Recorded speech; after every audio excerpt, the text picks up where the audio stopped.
of the Academic Affairs and Quality Committee. We do have a quorum with 4 of the 5 members here. Karen Whitehouse is unable to be here in person or to join us by phone. Perhaps we should just ask if there are any commission members on the line right now. Okay, we're expecting some others to join us a little bit later. And do we have a record of everybody who's on the phone other than commissioners? Well, we certainly could. Everybody on the phone, could you please identify yourselves? Mike McCurry. This is Mike McCurry and Susan Powers at ISU. Okay, great. This is Maya Robinson from Purdue Environmental and Ecological Engineering. Scott Gordon from USI with a team of folks.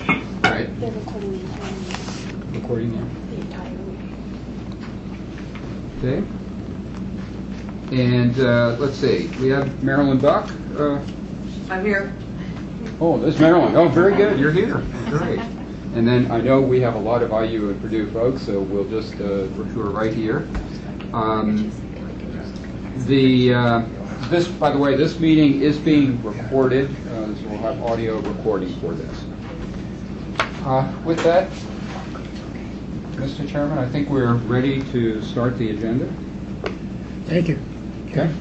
The first item is changes related to degree programs on which staff have taken routine staff action. And I should say all commission members should have a packet of materials which would include the information item B, which is the 3rd page in, and that is the list of items on which staff have taken routine staff action. Actually, we don't formally take the action until after the committee meets. From our standpoint, these items are ready to go, but we don't formally send the letter out until the committee has had a chance to review them. There are some 29 programs that are identified here with for which changes have been proposed. Most of these fall into a couple of categories. We have adding a new certificate program to an existing program. That covers 13 of these 29 routine staff actions. There are 9 name changes that are included here. And then we have Ivy Tech adding a few locations. We have adding a distance ed program, changing zip codes, and we have a merger of 2 baccalaureate programs. One of which then would be eliminated, and all of the enrollments would be reported under that merged program. So that pretty much covers the routine staff actions. From a staff perspective, I don't think there's anything extraordinary about any of these 29 routine staff actions, but if any committee members have questions about these, I'd be happy to try to respond to them. I have one question on number 18, Indiana University East. What is a graduate certificate? I get the certification programs, but what's a graduate certificate? Well, we follow the NCES categorization of certificate programs, and basically there are 2 undergraduate classifications of certificates and 2 post-baccalaureate.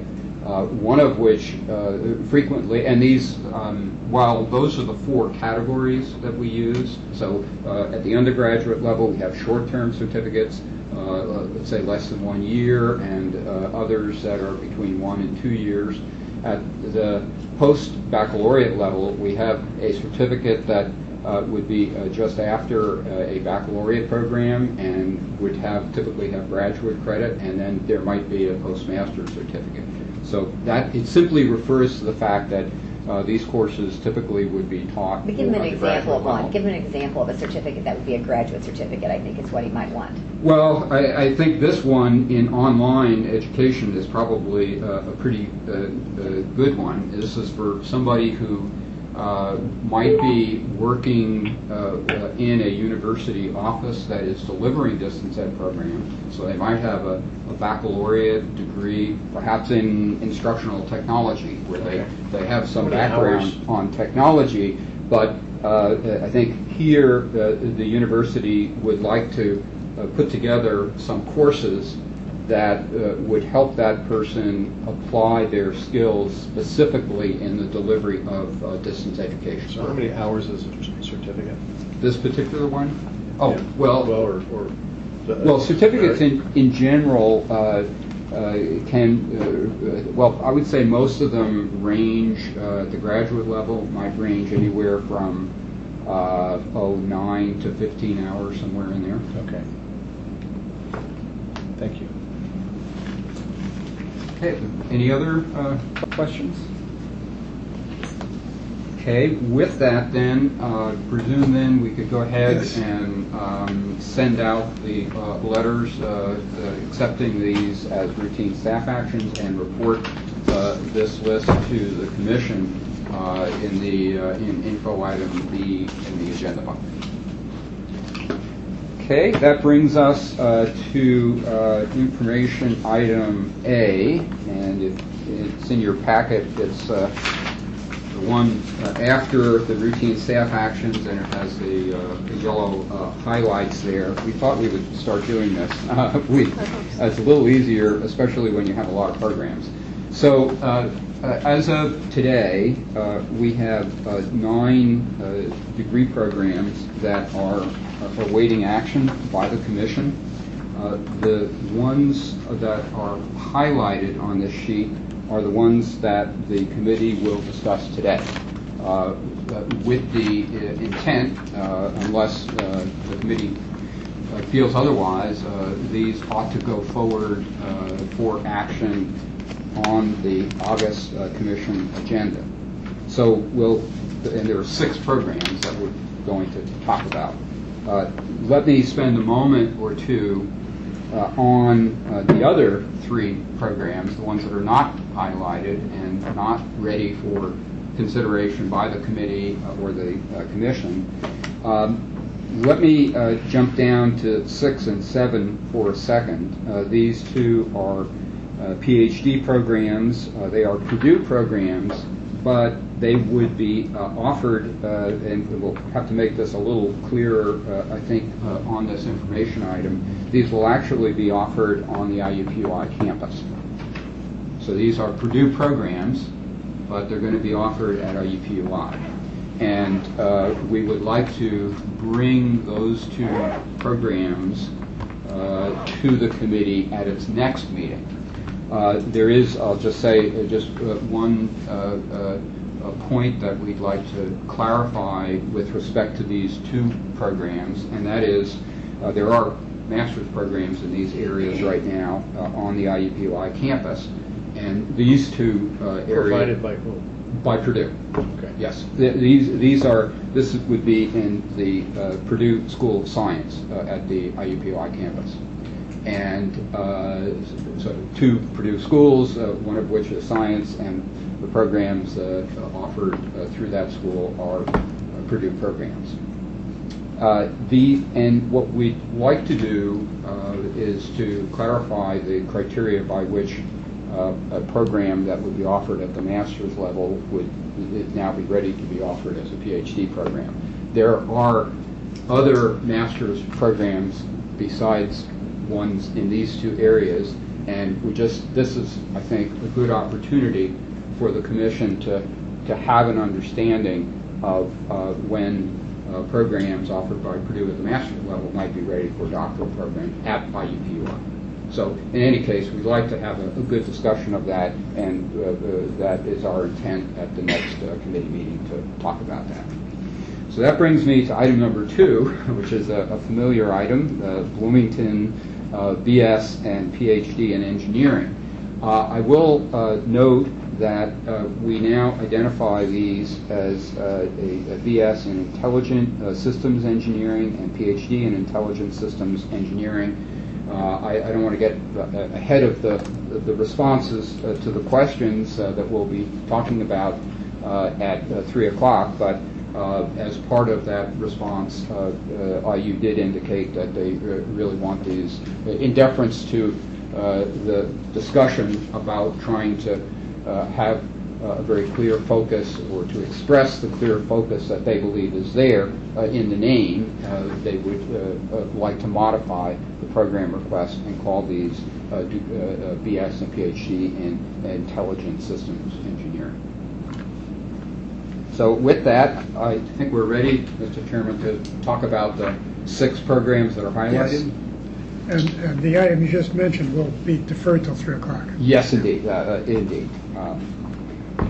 Okay, so that brings us then to the, and I suppose we could simply take these in order. So let's start with the Purdue West Lafayette MS in Environmental and Ecological Engineering, and the PhD in Environmental and Ecological Engineering. I will note at the outset that, and again, this is, I can't help but say something about the IU programs. IU is one of the 6 areas of focus in its PhD in Intelligent Systems Engineering, did have as one of those 6 areas of focus environmental engineering. I did want to make sure that that in the view of Indiana University, there was no issue related to this particular set of programs, and indeed the university believes, as does the staff, that this is a very different kind of program. And in addition to that, this is obviously Purdue has a lot of resources in engineering, shall we say, is resource rich in this area, and this is a very logical extension of what has been happening. But I did want to point that out, that I think all are in agreement that these degrees could be considered and could go forward for potential action by the Commission at its August meeting. Indeed, Purdue has a lot of strengths in this area. In particular, there are resources that would come from other units and engineering programs, civil engineering, agricultural and biological engineering, industrial engineering, and material engineering are certainly units that would contribute toward this program. Purdue does have a baccalaureate program in this area. In fact, it was approved by the Commission not too long ago, about 3 years ago, and that program has now achieved ABET accreditation.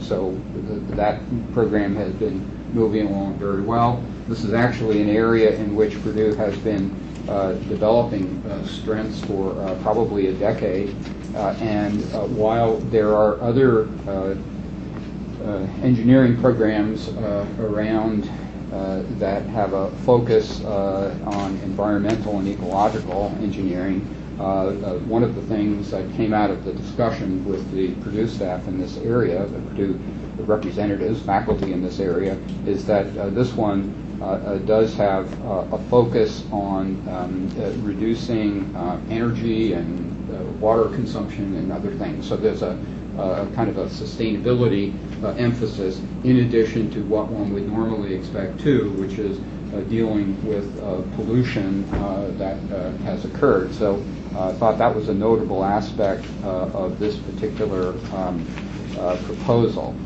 And with that, I'm going to turn to Candace. Where's Candace? I'm right here. There. Do you or any of your Well, let me invite faculty? the head, if you'd like to stay with us, since John Sutherland, the head of this division is in? Thank you. Thank you, Ken. You did a great job. It is something that we've been working on for 5-6 years. Joining me today is Larry Nyes from Environmental Ecological Engineering. Ken talked about how we're bringing together multiple disciplines to deliver the undergraduate program at present, and we desire to offer master's and PhD as well. As Ken indicated, not only are we addressing kind of the current and legacy challenge associated with the environment, but we're also positioned to reach across disciplines to attack the root cause of many of these environmental problems. In the process, reduce or eliminate wastes, reduce energy, reduce water consumption. Our undergraduate program is growing quickly. We should this fall have over 100 sophomores, juniors, seniors that are working toward their degrees in environmental and ecological engineering. We want the master's and PhD degrees so that we can keep some of these great students at Purdue, and so that they're not going off to MIT and Berkeley and Georgia Tech and losing them. So this is a great opportunity. This is something I think that Purdue adds a lot to the programs at Purdue, and we look forward to your support. Larry, any comments?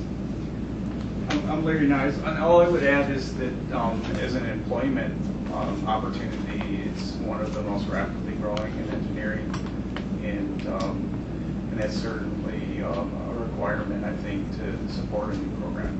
So our students should have no difficulty getting jobs. So at this point, any committee members have questions? Yeah, I guess I do, because I know that both IU and Purdue and other universities have both baccalaureate and master degree programs in environmental sciences. This is an engineering degree, not an environmental science degree. So it's coming out of the engineering school. I just wanted to make sure I understood that. Yes, yes. I guess the question would be whether this would be for expedited action or full consideration. And I guess from a staff perspective, I think this would probably fit the category of expedited item for action. We should always remind ourselves when the Commission reviewed its procedures for new programs, the default was expedited action. There's also, I always feel a little reluctance because, and this would be true, I think, of several of our programs on the agenda for today. If we miss by putting it on expedited for expedited action, we miss an opportunity to talk about some interesting programs that other Commission members perhaps would benefit from knowing more about. But nonetheless, expedited would be, I think, from a staff perspective, the way to go. Any disagreement about that? Is this something that Purdue University would like to have handled in other than an expedited fashion? No, so that we would be very pleased. Expedited and approved.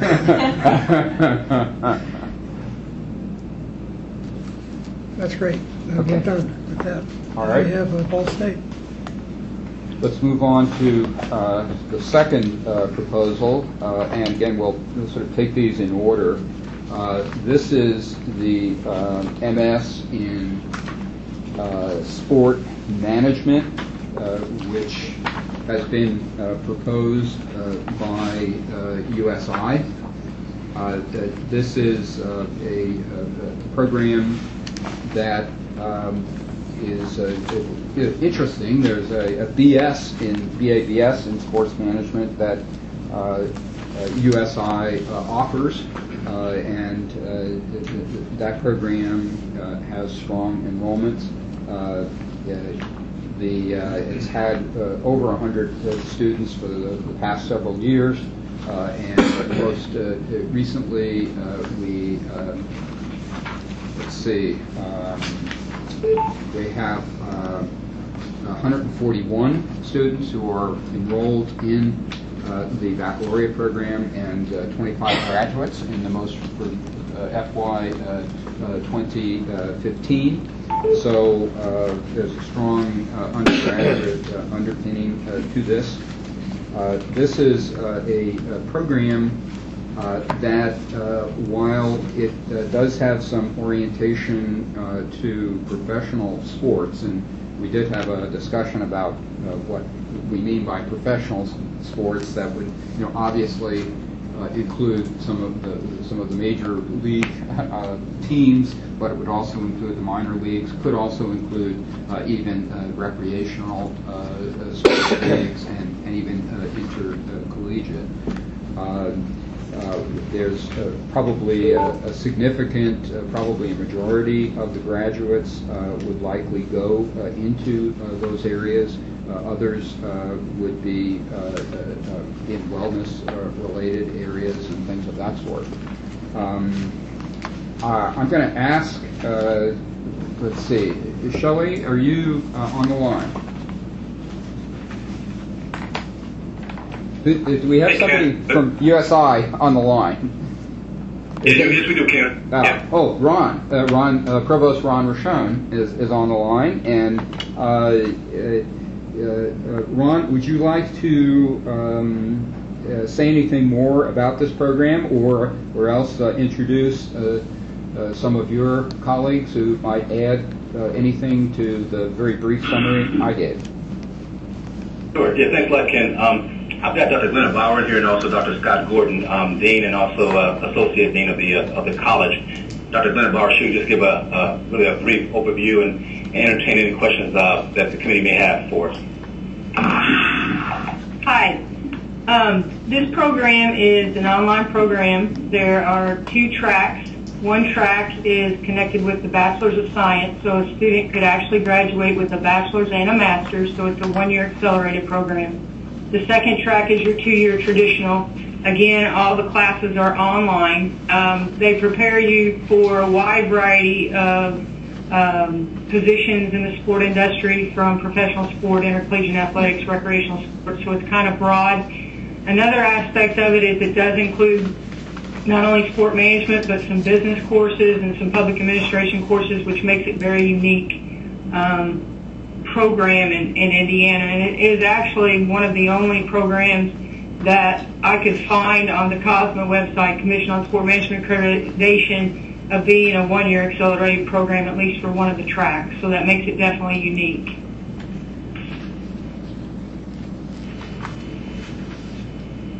Okay, any questions from committee members on this program?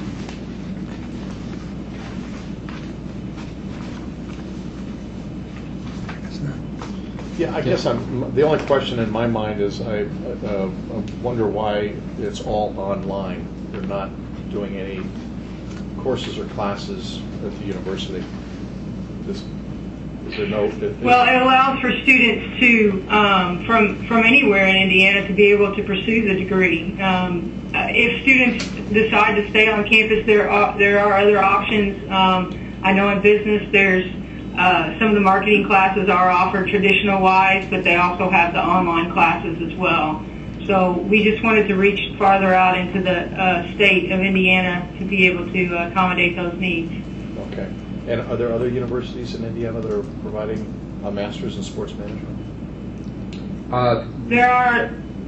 Go ahead, Dr. Barrow. Okay, I do know that there's one at Indiana State University. It is a focus on recreational sports, though. Again, ours is broader. It's accelerated. It's online. And then the other one, I know for sure, there's a associate's degree at Vincennes University in sport management, and actually we have an articulation agreement with Vincennes at the undergraduate level. Okay. And the Indiana State program is actually an MS in recreation and sports management. So, at least as far as I recall, that's a little broader in scope than the program before you. Do you think that most of your online subscribers will be from Indiana, or do you expect this to be a national distribution? I'm sorry, you broke up. Could you repeat that question, please? Are most of the students who will subscribe to this online course going to be from Indiana, do you think, or will it reach a broader geographic area? I think definitely that it could come from Indiana, just because we have a Bachelor's of Science program where students will still want to pursue another degree, and this will allow them, if they want to go home, they can. If they want to stay here and pursue it, I still believe we're going to have those numbers coming from the state of Indiana. You won't do any national marketing then?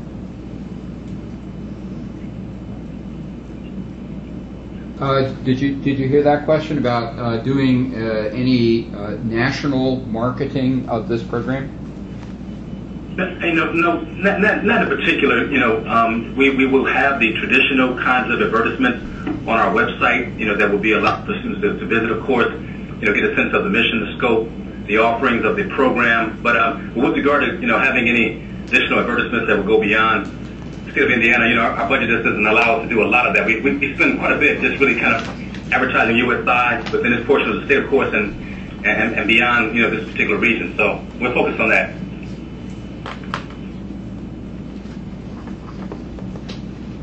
Okay. If there are no other questions, then I think, again, from a staff perspective, this program makes sense in terms of expedited action. Any disagreement on that point? Let's assume that's now classified for expedited action. Okay, very good. The next program, now we'll switch gears here and move to two Ball State programs. So let's take these one at a time. The first program is a BA and BS in business analytics. Of course, Ball State offers a range of opportunities for students in business. Ball State tends to break out their business specializations as separate degrees. We have sort of a mixed bag, at least in terms of how we track them at the commission, in terms of the whether there are some institutions that have more umbrella degrees in business administration. Others tend to break them out. Ball State tends to break out programs. So there are separate programs, for example, in marketing and risk management, insurance, sales, and so forth, all of which are well subscribed. This is a business analytics program, so has a very quantitative orientation to it, and there's a very nice succinct statement of this of what business analytics is in the program proposal. And business analytics converts large amounts of data and information into usable knowledge and insights through mathematical and statistical techniques. I can't recall if I sent you the full proposal, the big one or not, but there's one that has the detail, big data featured on it. It very definitely is heavily quantitative. However, I would say this is a degree that does, although it's heavily quantitative, it does meet the 120 credit hour standard expectation for baccalaureate degrees. And the proposal, which was put together some months ago, it did not indicate that there was an articulation agreement in place between Ball State and Ivy Tech and VU. However, we have had what we're now calling the transfer single articulation pathways that we have been developing in about a dozen areas, and this would be something that I think at a future committee meeting it would be good to at least have the committee discuss briefly. Always are caught up in new degree programs, but there are other very interesting things going on, and this is a good example of that. One of those areas in the transfer single articulation pathways is business administration, and these single articulation pathways are intended to simplify the whole transfer and articulation process.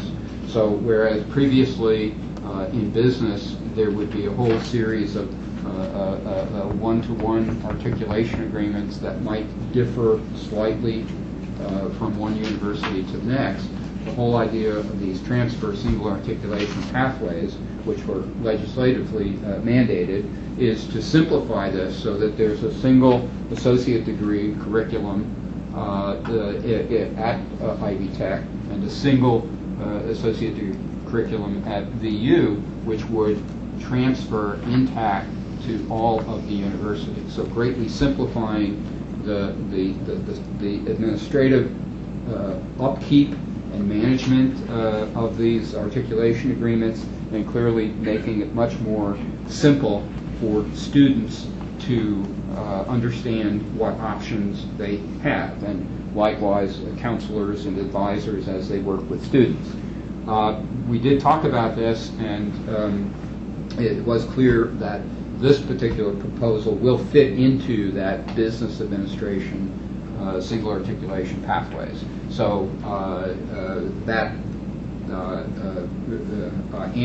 satisfied the staff with respect to what articulation agreements would be available to students. I mean, typically, business administration two-year degrees are not very quantitatively oriented.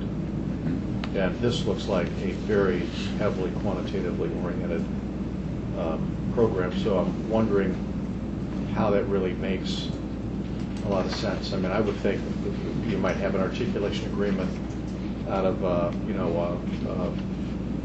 an associate's degree in statistics or some math-oriented program versus one that's not very quantitative at all. I'm just thinking about the student, thinking this would be a pathway, but then he or she moves from fairly non-quantitative rigor in getting an associate's degree in like business administration to significant, I'm assuming significant rigor in math-oriented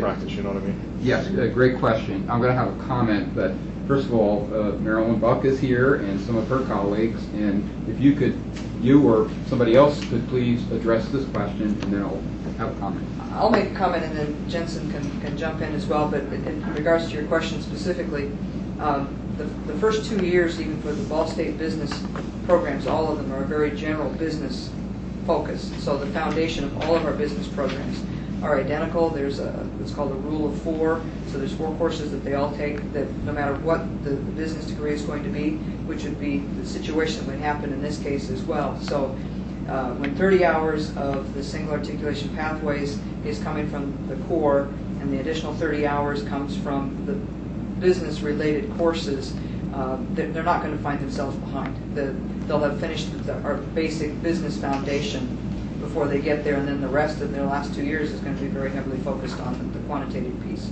So, anything more? Yes. I'd just like to let you know, after the first 2 years, like business administration, associate degree, they do have some math and statistics course at entry level. Then for this program, that's bachelor's degree program, in the 3rd year, we have an advanced statistics, which is based on the previous statistics course. All the business administration majors take. And so that course related to other big data analytics courses like Introduction to Business Analytics, Data Warehousing, Data Mining, and Big Data. These will help them. That's the advanced statistics will help them to use more math and statistic intensive tools and implement and apply. So there is a very seamless transition. So students will have no problems as long as they love the major. Yeah. Because the job market demand. We developed this program based on the job market. Business companies, they come to us and say, well, we want to hire this type of people, data analysts, or people can do with big data. Do you have graduates? Well, we say, we do not have specific majors for that. We only have students who know something about that. They say, oh, that's not enough. Can you have a major? We say, well, we're going to develop. So that's why we developed this one. We do that based on the Indiana job market as well as national job market. If we don't do that, this nation will face a shortage of 190 professionals in this field. Then about 1.5 million managers using data will be in trouble too. Yeah, so that's why this is a needed program. Yeah, I'm excited to see this degree and this focus at Ball State. I think this is fantastic. I guess my question when we start talking about articulation paths. Make sure they're prepared. You want to make sure they're prepared for the next course. Well, not only prepared, but we're talking about business administration. What if a kid has an associate's degree in computer science and says, I want to move from really the computer science side into business analytics, where there's some connection? Are they able to move into this program? Absolutely, and I think the other piece. It's a common one too, because even in industry, a lot of the IT organizations are the one who are embracing and sponsoring the data analytics programs within their organizations. Yeah. One of the pieces that's unique about this program is that we have at the moment 3 concentrations. They have to pick one of those areas, which gets into some of the business needs. So one of them is the general business concentration, but the other 2, one of them is media and communications. So people who are in that field and have a strength in that, and if they've got their bachelor's degree or their associate's degree in an area that's journalism pieces, things of that sort, then they're well prepared to move on into this piece so that they now come into doing the big data work for the media communication fields. The other one that we have that's starting out with is the telecommunications area, which is another place where we've heard of demand for the big data, people who have an understanding of that field as well as the big data field. And we're looking at potentially adding other areas of concentration. These are the ones that are fully developed at this point, but there are conversations with other areas, one being a healthcare area, for example, is potentially to be added into this at a later date. So that anybody who's coming in with those kinds of areas in an associate degree or others are going to be well prepared to move into this. They'll have this foundation in a field of concentration that will make it for an even stronger program when they get done. I hope they're better at statistics than I was. When they're finished, I'm sure that they'll be very well prepared. So. All right. Thank you. And are we ready to conclude the discussion on the bachelor's degree in big data? I think so. Does anyone want to have it other than for expedited action? If not, then we should designate this for expedited action as well as the others. And we have 3 more, don't we, Ken? We have 3 more proposals that need to be covered in 21 minutes. Yes. Okay, so let's turn to the next proposal, which is also a Ball State proposal, and which also has a very quantitative orientation, the MS in quantitative psychology. Ball State does offer other degrees in psychology related and psychology-related degrees. This does build on a strong foundation,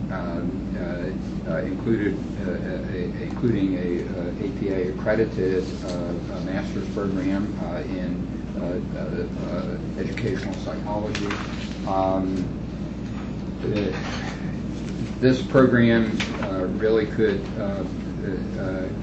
intended to graduate students who could go into a number of areas, including institutional research, policy think tanks, all the kinds of opportunities really And maybe in the interest of time, I'm going to ask Marilyn, do you have any other comments that you wanted to add about this program? I think, and I'll have a piece, and Sharon Paulson is here as the chair of the department, can add something else. I think the focus on this is we're looking at people who, you mentioned, training we all get in statistics along the way, and this is a piece where it's an opportunity for folks to have some training that can help others who are struggling a bit with some of those pieces to give them the proper support that they need for their research work in that area. And I think that's a large focus of what this is about. Thank you. A large foundation or basis of educational psychology as a field in general is research methods and statistics. And what we're finding in both our master's and our doctoral programs in Ed Psych, an increasing number of students whose focus or interest is specifically in research methods and statistics, very specifically assessment, working for testing companies, state departments of education, federal granting agencies, without the broader educational psychology. So we have the courses and the support for this within the department already, and it's just a matter of bringing the students in who have that more specific interest. Any questions, committee members or other members of the commission? Expedited action? I believe so, Mr. Chairman. Okay. Anyone object to that?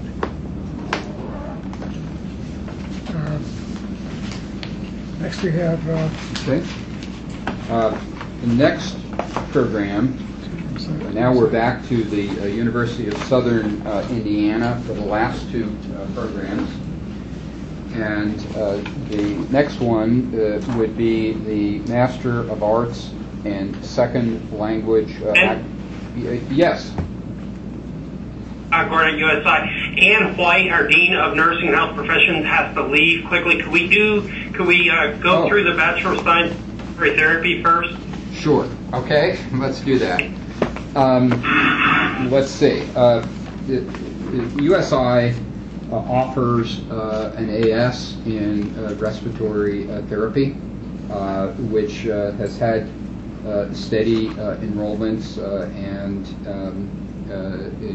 numbers of graduates. It's been averaging about 15 or so graduates per year if you look at the last few years.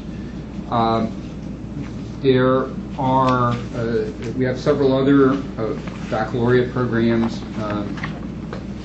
several other respiratory therapy programs, two of which are at the baccalaureate level now, one at Ball State, one at IUPUI. This is the university would like to move this program from the associate to the baccalaureate level, and it would eliminate the associate degree program should the commission approve this. It is a 120-hour program, so it does meet the standard credit hour expectation for baccalaureate programs, and there are articulation pathways for the students who are already out there with an associate degree. And I would also note, I'm not sure we'll have enough time to really talk about the work of the Math Innovation Council, and we're going to try to, if we had time, talk a little bit about meta majors and the work of the Math Innovation Council. But part of a major thrust of the work of the Math Innovation Council, and I won't take time to describe that is to look at new courses that might be used to better address the mathematics needs for students outside of the STEM areas and better equip them for jobs and so forth. And one of those courses that council is looking at is quantitative reasoning. And I would just note that quantitative reasoning is a course that this program includes in its curriculum. And again, we'll be talking more about that at some point, but I did want to point that out. I'm going to now turn this over to Provost Ron Rochon and his colleagues. Would you like to add any comments about this program? No, I think you've actually done quite a good job. We anticipate that we will implement this program as of the fall of 2016. We have already developed a transition plan so that our current associate degree graduates can move right into the baccalaureate degree. And as you said, we've also worked with Mr. Calvin Thomas at Ivy Tech and have worked out a seamless transition for their graduates from their ASRTs so that they can again move seamlessly into this completion option.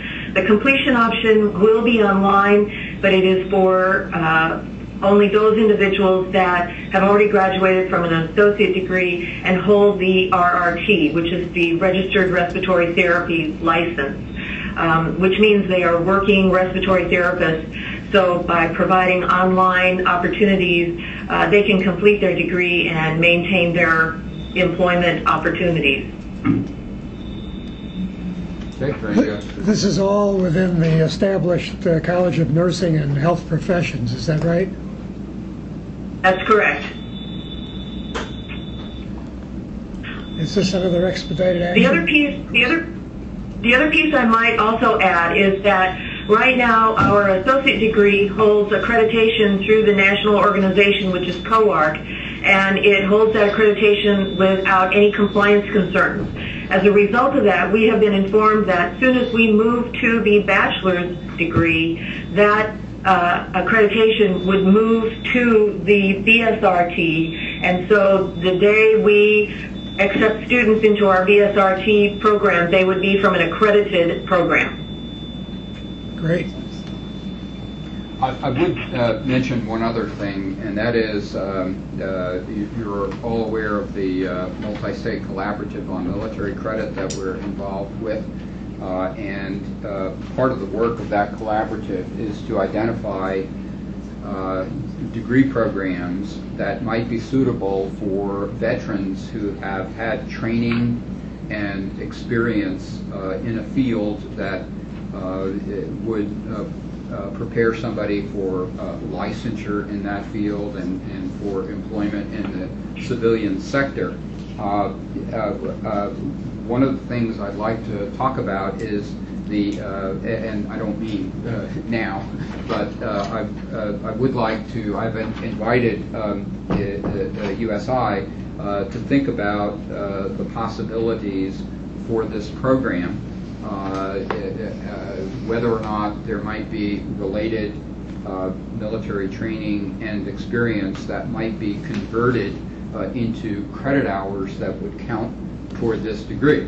The idea would be that at least the veteran might have a starting point for a particular program, and that in effect they could have a bridge program that would allow them to finish the degree and work in this area. So that's something we talked a little bit about, and hope that in the coming months there might be a possibility here that could be developed and would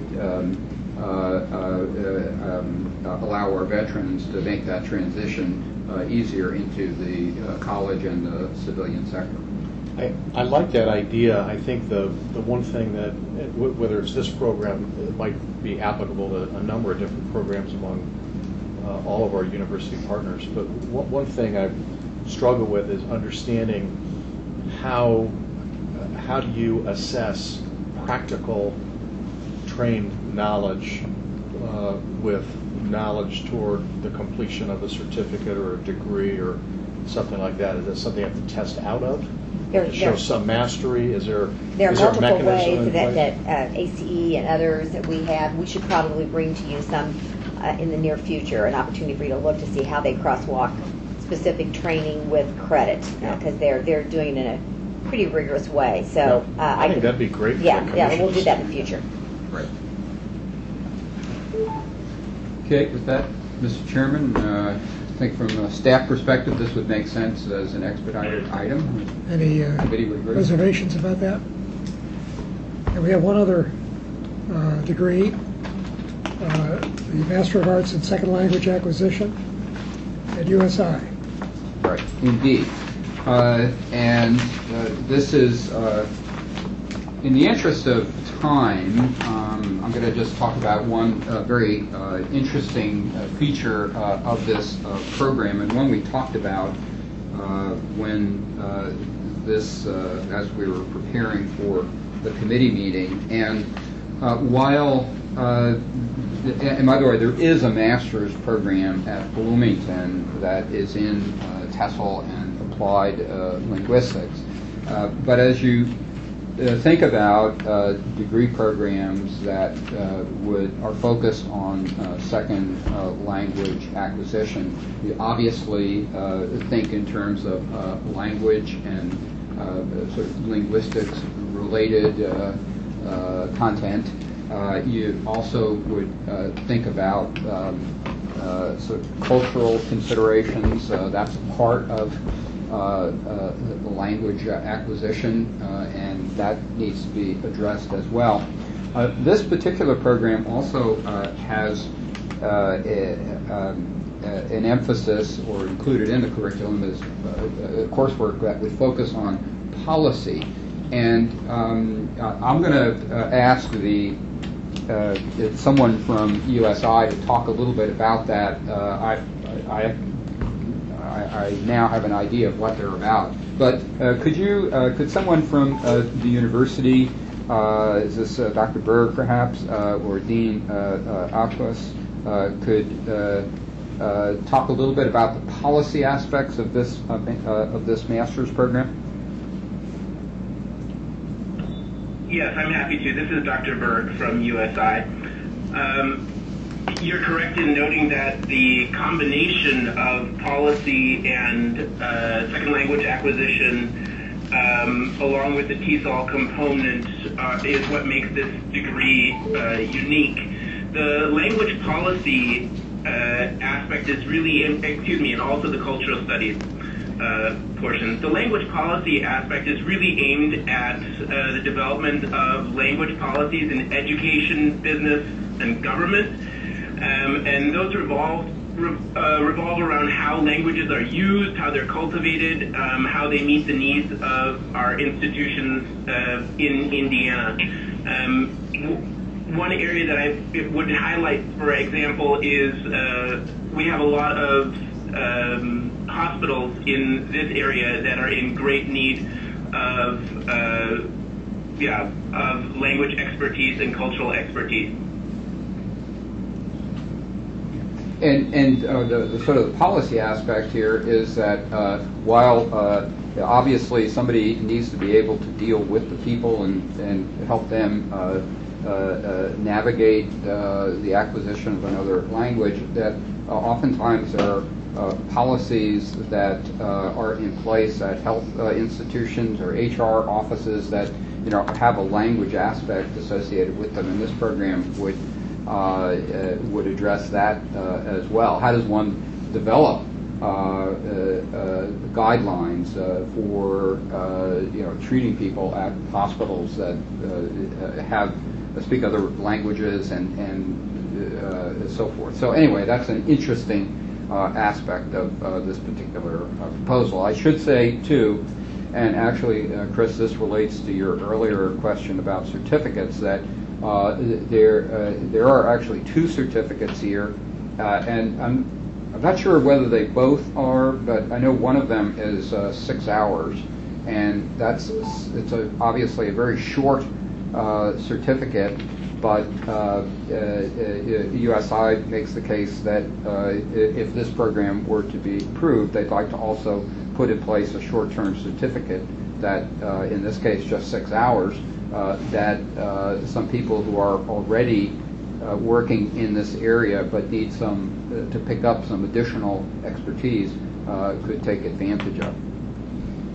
Quick question on this. When I look at this, I'm making the assumption, which could be wrong, that this would be of interest to people that may have a bachelor's degree or an interest in French or Russian or Spanish or some other language second to English. Is this also available to people that their primary language might be Spanish and their secondary language is English? So would it cross both ways? Right. Go ahead. Absolutely. Absolutely it does. I might also want to add that we have specifically targeted instructors of other languages. Looking at the College of Achievement program, our dual credit programs at USI, these teachers are required to hold an MA degree.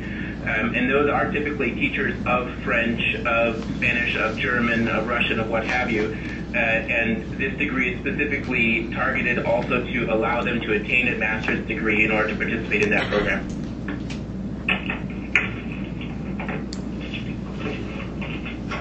This looks like an expedited action. Any reservations about that? If not, we're just in time. Congratulations. Not in time to do math pathways, however, or meta majors. Right. Well, I've got 3 minutes. So. You can do a lot in 3 minutes, yeah, but even you can't do that. Well, actually, I can. I bet. Give me a try on the HLC. Actually, there's not much to report. You could do the HLC. That part is, I know what you're going to say. You can get that in. Right. Yeah, that's an easy one. And that you recall the discussion about the Higher Learning Commission and their new faculty requirements, which would impact dual credit. And there was a letter that was sent to HLC raising a bunch of questions and making some suggestions. And at the point that we had the discussion at the June meeting, HLC hadn't taken action. Now they have taken action. They, at their June 26th meeting, they approved the policy pretty much intact, although they made 2 changes. One was implementation, which we had suggested was not wise. They were going to implement this in the middle of the forthcoming academic year, like January 2016, which didn't make any sense. So they have put it off until September of 2017, a year and a half basically later. So we felt good about that. The other thing is they had some language that really was very confusing with respect to transfer courses. What they really meant were non-occupational courses, and they did change that particular wording in the policy. So we felt pretty good about that. They are going to issue guidelines in this area, but we don't know anything about them, so I guess stay tuned. It's supposed to be in August, right? Yes, the guidelines are to be issued at the end of August, and we have actually asked for, if it might be possible, to get a hold of a draft of those guidelines and comment on them.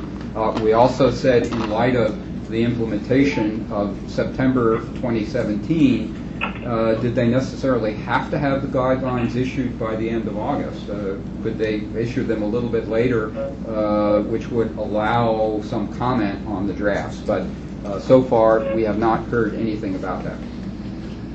Under the rules of collegiate dialogue that govern the Commission for Higher Education, there is one point that can be raised which will cause a little delay, and that is there's been a request for a bio break.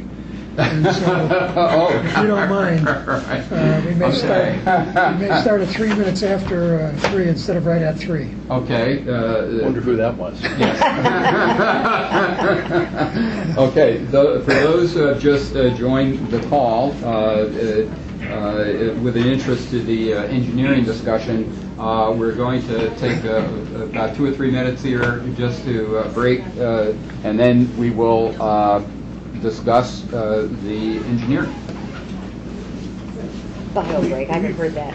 We were intending talking today, and I think that this batch of new degree proposals, along with the flow that we've been looking at, deserves some broader examination. You know, I think the work that's being done right now is good. And we should be skeptical. We should always ask questions. But I think the product of the institutions over the time that I've been watching it is good. Actually, I'm going to take the opportunity for the break. Paul Pearcy, are you on the line? Right. A lot of things that make the university. Okay, thank you, Paul. Just eased my mind that we're about a minute or so away from starting the engineering discussion. I'll be here. Okay, thank you. How that's caused them to rethink their curriculum or what they bring across the proposals.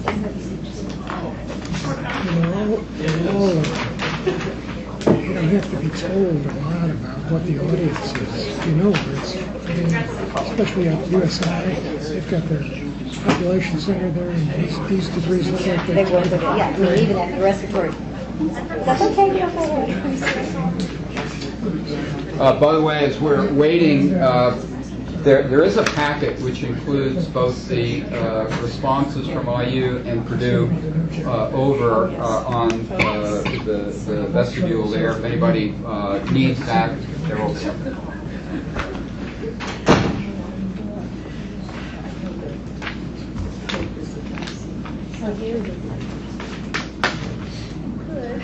You said that very tentatively.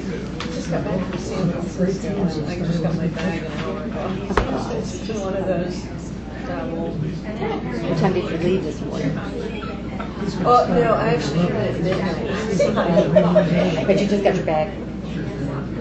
Nothing easy about traveling. And the easy thing was we started with tight connection, but we actually got in here earlier, and they still had You doing all right? Yeah, that's fine. It has been a busy summer. I've had our older daughter's husband is deployed again, so I've had Betsy and I've had my daughter and our 4-year-old and our 7-year-old grandson with us for like 3 weeks. I mean, this is a short-term deployment, and then so I can leave here and then I go home, and of course I just I'm playing with them all night long. So I'm exhausted. You don't have kids when you're in your 60s. And so then they'll leave to go back to meet him, and then he leaves again in October for another 6-month deployment. So they'll be with us from a little bit before Thanksgiving until January or so, which I love. I mean, I love having them with us, but I have to. My energy is, you know, she usually Avery likes to come to bed and watch a show with me, and I'm usually asleep before she sleeps. You need a dog so that there's somebody else. But I count on Mark for that. I promise I will never. That's a lot of energy. Oh yeah, and they're so wired. It's great fun, but What are you? Mimi, I'm Mimi. But you know what he is? You know Mark that well, but if you knew him better, you would appreciate this. He's Chief and Mimi. So and I've gotten to thinking it's normal, and it's not normal. Well, he probably had something to It was scripted. Is that what they actually, I'm so used to calling him Chief now. I'm out someplace, and I'll go, go tell Chief that, and people will get like. We're in the Boulder. We're in the St. Julian. The St. Julian was in there too. The Boulder office. the other place to be.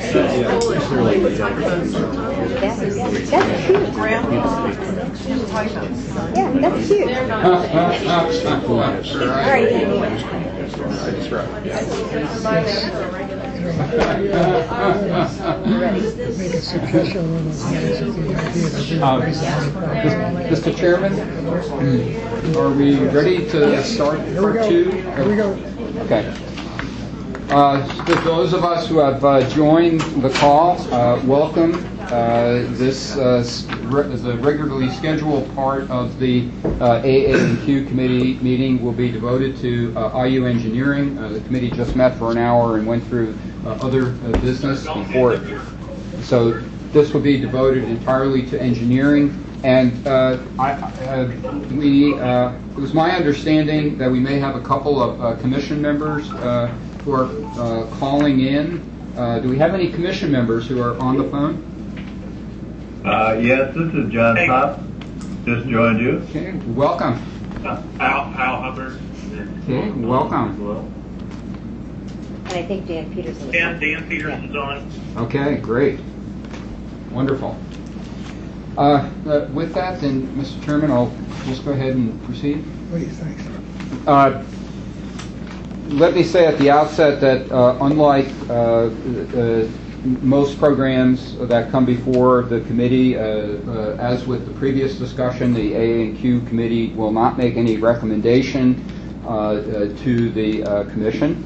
And I think the commissioner has indicated that with respect to the timing of when this program might be brought to the commission, we'd like to have the full discussion then, and perhaps in the next couple of days try to make a decision as to whether or not this would be on the agenda. We will definitely make a decision the next day or two, so it's on the agenda. Okay, so no decision today about whether this is on the August agenda, but a decision will be made in the next couple of days. With that, let me quickly recount that this is the third occasion in which either the AA&Q committee or the full commission had an opportunity to discuss these programs. Certainly not down to the correct to the minute, but I think assuming another 90-minute conversation, we will have had maybe 4.5, 5 hours of discussion of these programs. We have Dr. Paul Pearcy on the line as our outside expert for this call. I'm just going to, I will introduce him shortly, but we thought that it might be good to very quickly go over the IU and Purdue responses before we turn to Dr. Pearcy for some questions. So let me quickly go through these. Again, everybody should have the responses. There are packets here in case you need a copy. So let me start with the 7 questions that were posed to IU. The first deals with the Purdue contention that intelligent systems engineering does not limit the scope. Needless to say, IU feels that it does limit this.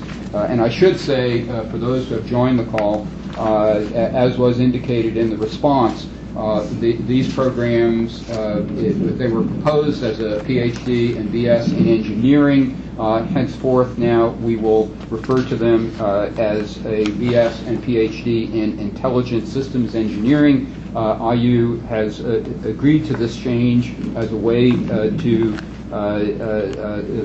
respond to the questions that have been asked about the extent to which this was a focused or broad program.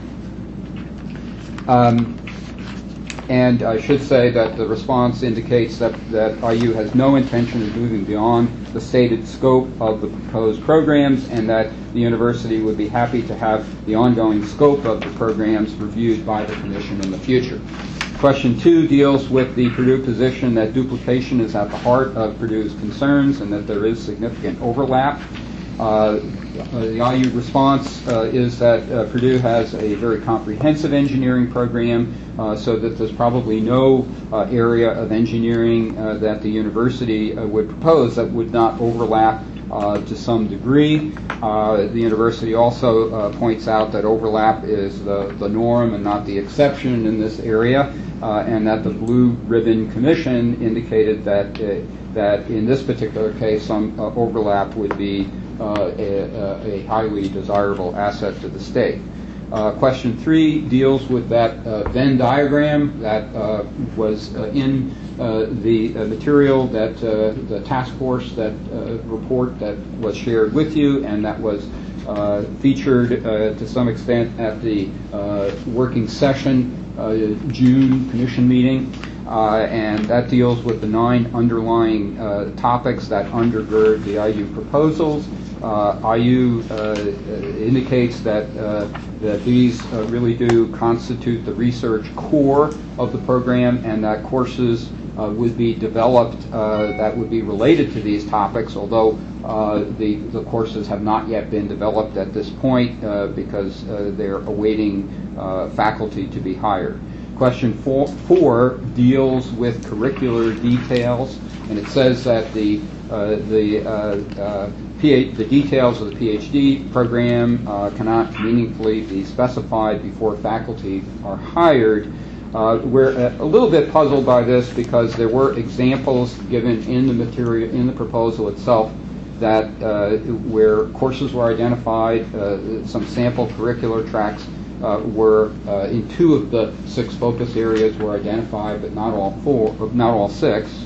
And also, IU does have over 100 faculty with engineering degrees in place, and the new hires would be related to the areas in which those existing faculty are doing research. So we're a little puzzled why there couldn't be some additional detail provided. Item 5 asks the question about the rationale for housing these engineering programs in the School of Informatics. IU replies that there are really 2 reasons for this. First, the largest overlap of the program is with courses and faculty who are in the School of Informatics and Computing, and secondly, the school has really the key infrastructure that would serve as a foundation for these programs. Question 6 deals with the question of whether the 6 focus areas would be implemented all initially and simultaneously, and could the program be viable if only some of those areas of focus were implemented. The university responds by saying that indeed a phased approach of 3 to 4 of the 6 areas would occur, with those initial areas being computer engineering, cyber physical systems, environmental engineering, and possibly neuroengineering. Not sure there was a real response as to whether the program would be viable if only some of those 6 areas were implemented. The assumption is, I guess, that the university thinks all 6 need to be implemented, but that was never directly addressed. The 7th and final question deals with programmatic collaboration. We've got a lot of collaboration between IU and Purdue around the state, and could there be some type of collaboration? Would it be possible to think of a joint program being offered in this area? The university responds that in areas such as statewide technology, Purdue statewide technology, and the IU School of Medicine, those are really standalone operations, and that with respect to the notion of a joint degree, the actual sharing of a degree would represent an entirely new level of complexity with instruction, curriculum, administration, and accreditation, with no obvious benefits to students or the research enterprise. So that's a quick overview of the 7 questions and the IU responses to those 7 questions. I'll now do the same thing very quickly for the Purdue, the 5 Purdue questions that were asked of Purdue.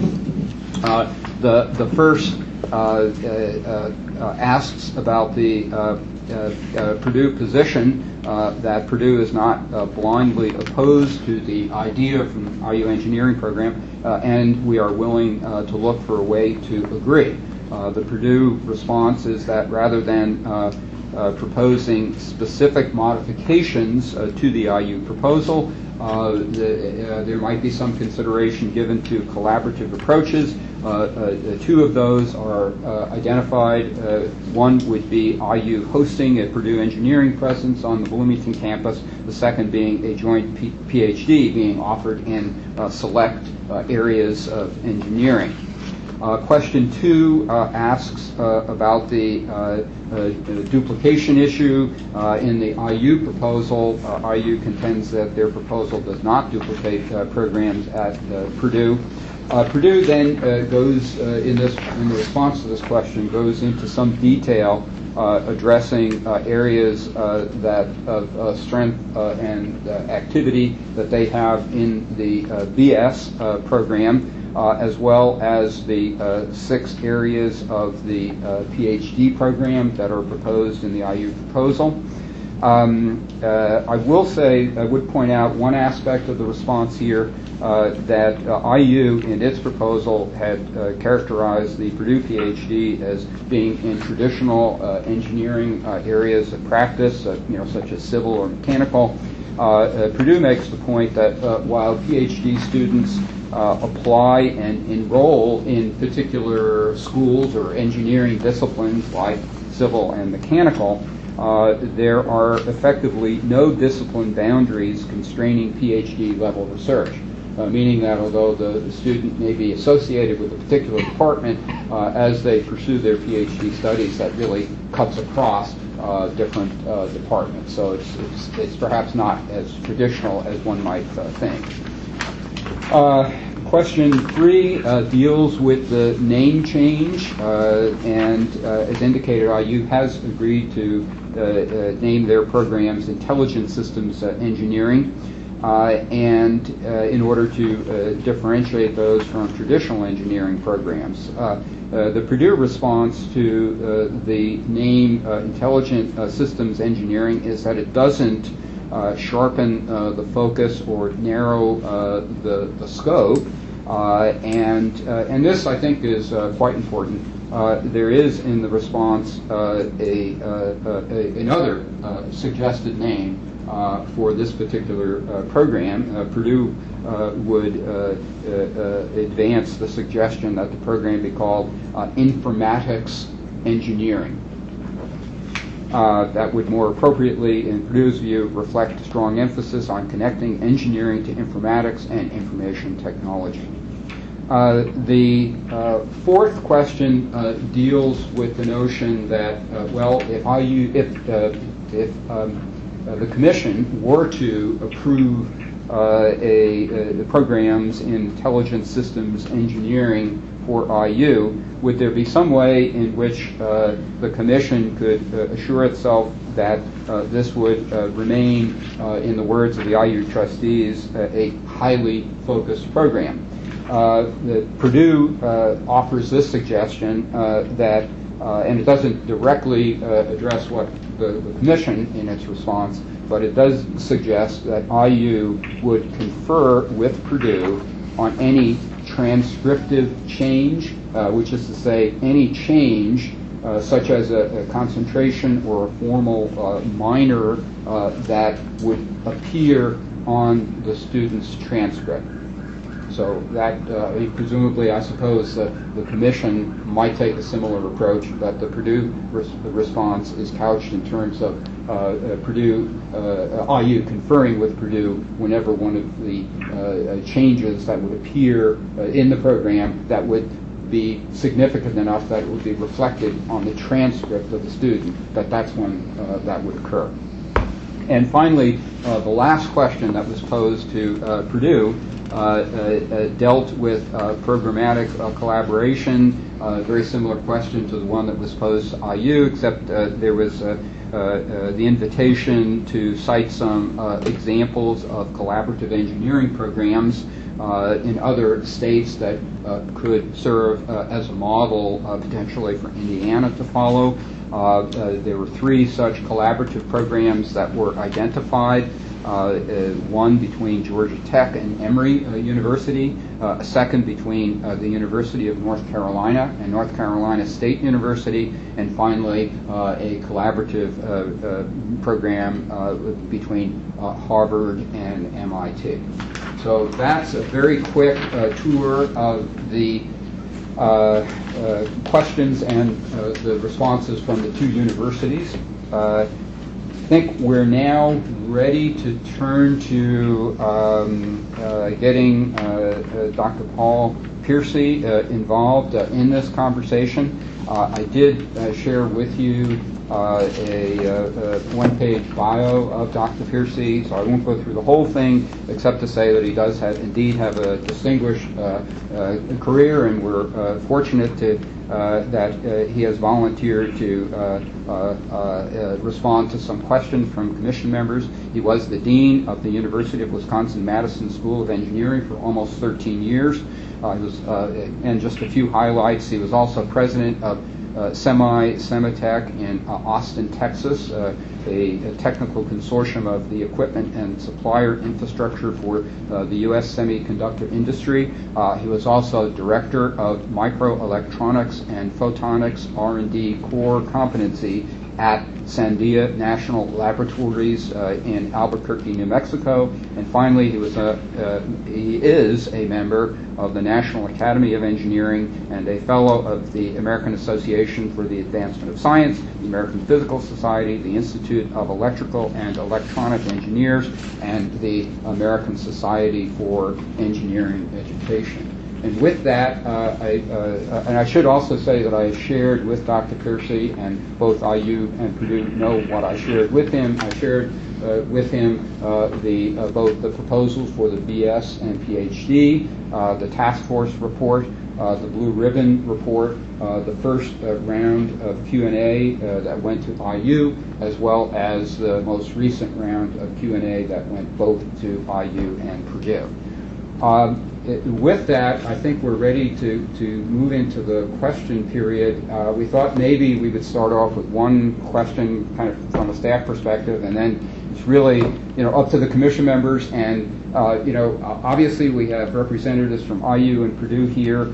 This is very much anticipated as an unstructured conversation, so you really ought to engage as you wish in terms of getting the information you want. I obviously emphasize that Dr. Pearcy is available to us during the full 90 minutes of this call.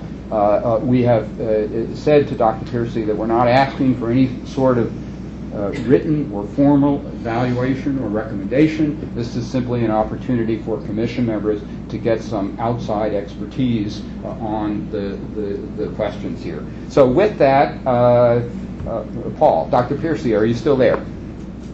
I'm still here, yes. Great. If we could just sort of start off with one question. We've really been sort of struggling, as was reflected in the questions, with the sort of the nature of this program. What kind of program is this? It involves engineering and informatics, and it is now the proposal has now been named Intelligent Systems Engineering. Is that we're struggling with the breadth of the program? How broad is this program? Is it a focused program, or is it really broad? And by the way, I should say, for those who have joined us, because we have Karen Whitehouse, who is not here, and maybe other commission members who want to participate in this, we are recording this, just an audio recording. So with that, Dr. Pearcy, could you respond to that question of, well, what kind of degree is this? Is it broad or is it narrow? And what does intelligent systems engineering convey from your perspective? So I think it's a pretty highly focused degree as it is proposed. Because the way I look at, you should not confuse intelligent systems engineering, which is sort of engineering of intelligent systems, with systems engineering. Systems engineering is quite broad. This is quite focused. And basically what you want to do is you want to engineer systems that can train themselves to do what you want them to do and sort of reprogram themselves as they learn, as this machine learning, as the machine learns. So it's actually looking at engineering almost from the other end. I mean, when I came to Wisconsin as dean at the College of Engineering, it was a highly discipline specific. They compartmentalized the college, so each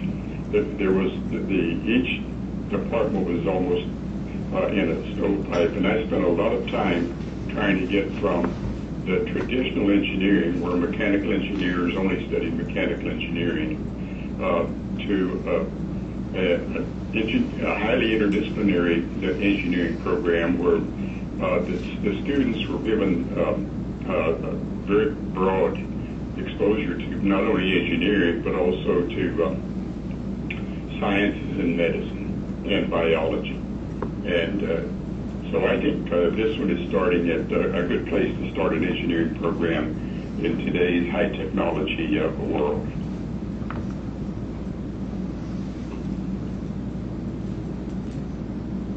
Commission members want to jump in there, or other questions, or get Purdue or IU involved in this? This is your session. So machines start to learn. That's kind of something new, isn't it? That is quite new. In fact, I happen to get. I'm a member of the American Association for the Advancement of Science, a fellow, I guess, and I just got my most recent issue of Science magazine yesterday, and it's a special issue on artificial intelligence and machine learning. It's the focus of the issue. Yes, that is. But that's, as I said, that's sort of technology today allows us to do something that we would never have dreamed we could do a decade or two ago. And we've talked about artificial intelligence for a long time, but the talk was started out as being, in my opinion, over-optimistic, and it was premature, but it did cause people to think about how you try to move in that direction. And so new technologies were developed, and so there are a couple of big drivers here. One big driver, of course, is the rapid advance of microelectronics and photonics, and in particular the following of Moore's law, in which you double the number of, you reduce the size of the number of transistors, and you double the number of transistors on a circuit about every 2 years or a little bit less. But you increase the computing power much more rapidly than that with that doubling, because you increase the speed of the not only did you increase the number of the transistors, you increase the speed of the transistors as they get smaller and smaller. And then there are the new algorithms that come out as to how you use all of this stuff. And one of the popular approaches that has been worked on for quite some time, and it's becoming more and more powerful, is sort of the neural network algorithms, and those are based on trying to understand how the human brain works, because the human brain has a lot of memory, but it doesn't compute very rapidly. But because it has so much memory, and because it connects itself in the most efficient way to train the body, for example, a new task, or to train the brain a new task, that's how it learns. And so that's being studied, and with the hope of implementing that in hardware, today's high density, high speed electronics, and very large memories. I just read that Moore's law. They're thinking of adding a little bit more time. It's taking a little longer now than it used to.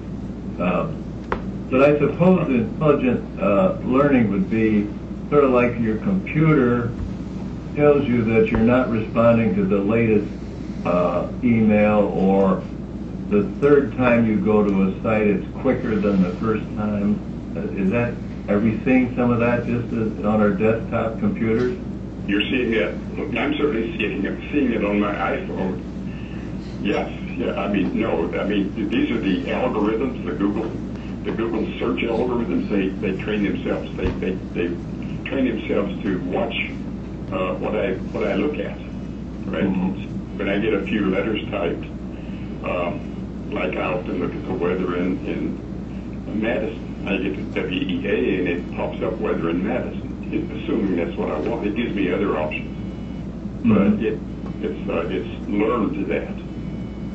Now, is informatics the sort of the beginning of this type of study of? How long has that been around? Well, informatics has been around quite some time. Now, that happens not to be my area of specialty. In fact, as you noticed, I'm sure from my one page, I was really educated as a physicist, and made the transition because physics and engineering just merged, and so that was but I came at it from a different path than from the computer engineering and computer processing side.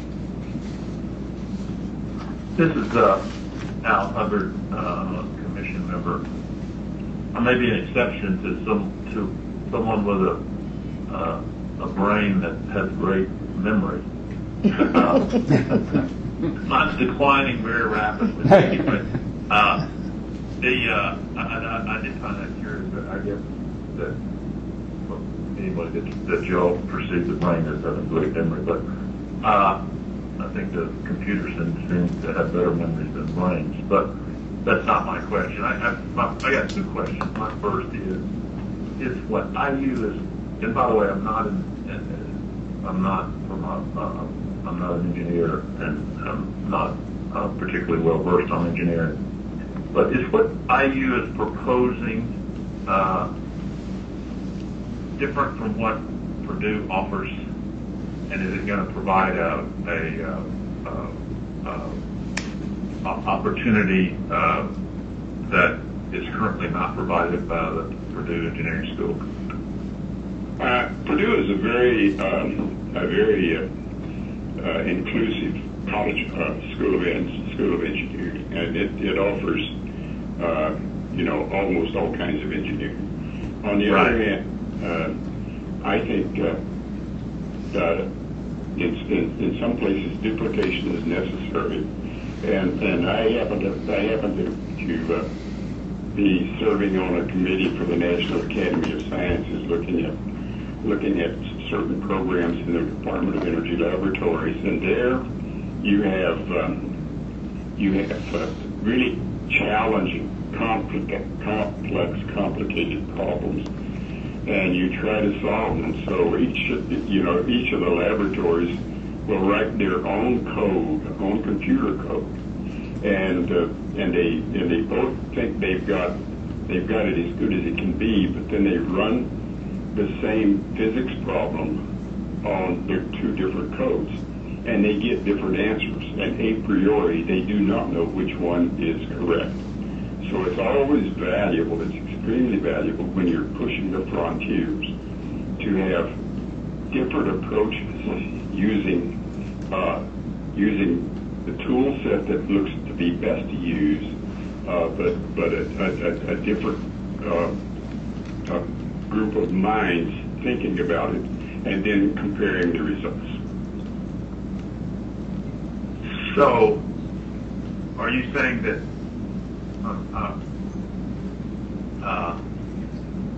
if I understood you correctly, you're saying that there is duplication here, but you think there's value to the duplication? So right now, duplication. Pardon me? I do. I think there's a lot of value to the duplication. And it's not, a total. So someone taking, if IU creates this intelligent system engineering program that they're talking about, and a student at IU taking that course could have taken the identical course at Purdue or not? No, they would not be identical. As I said, it would be they would be developed by different people, probably using different approaches, and come up with different algorithms, and then try to solve the same kinds of problems. And if you can't do the experiments to validate your code, the best you can do is compare your code to somebody else's. but that doesn't tell you which code is the quote right code, in that it always gives the right answer. Some codes give the right answer in some parts of the space that it's calculating, or give better answers in some parts of the space, while the other code may give better answers in other parts of the space.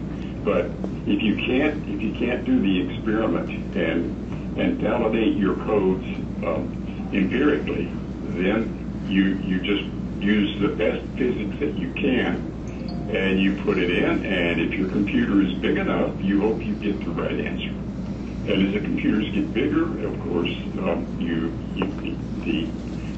the codes do improve, and you can run them more times, and you can vary more inputs to see how those changes affect the results. But still, it really helps to have another set of people trying to solve the same problem.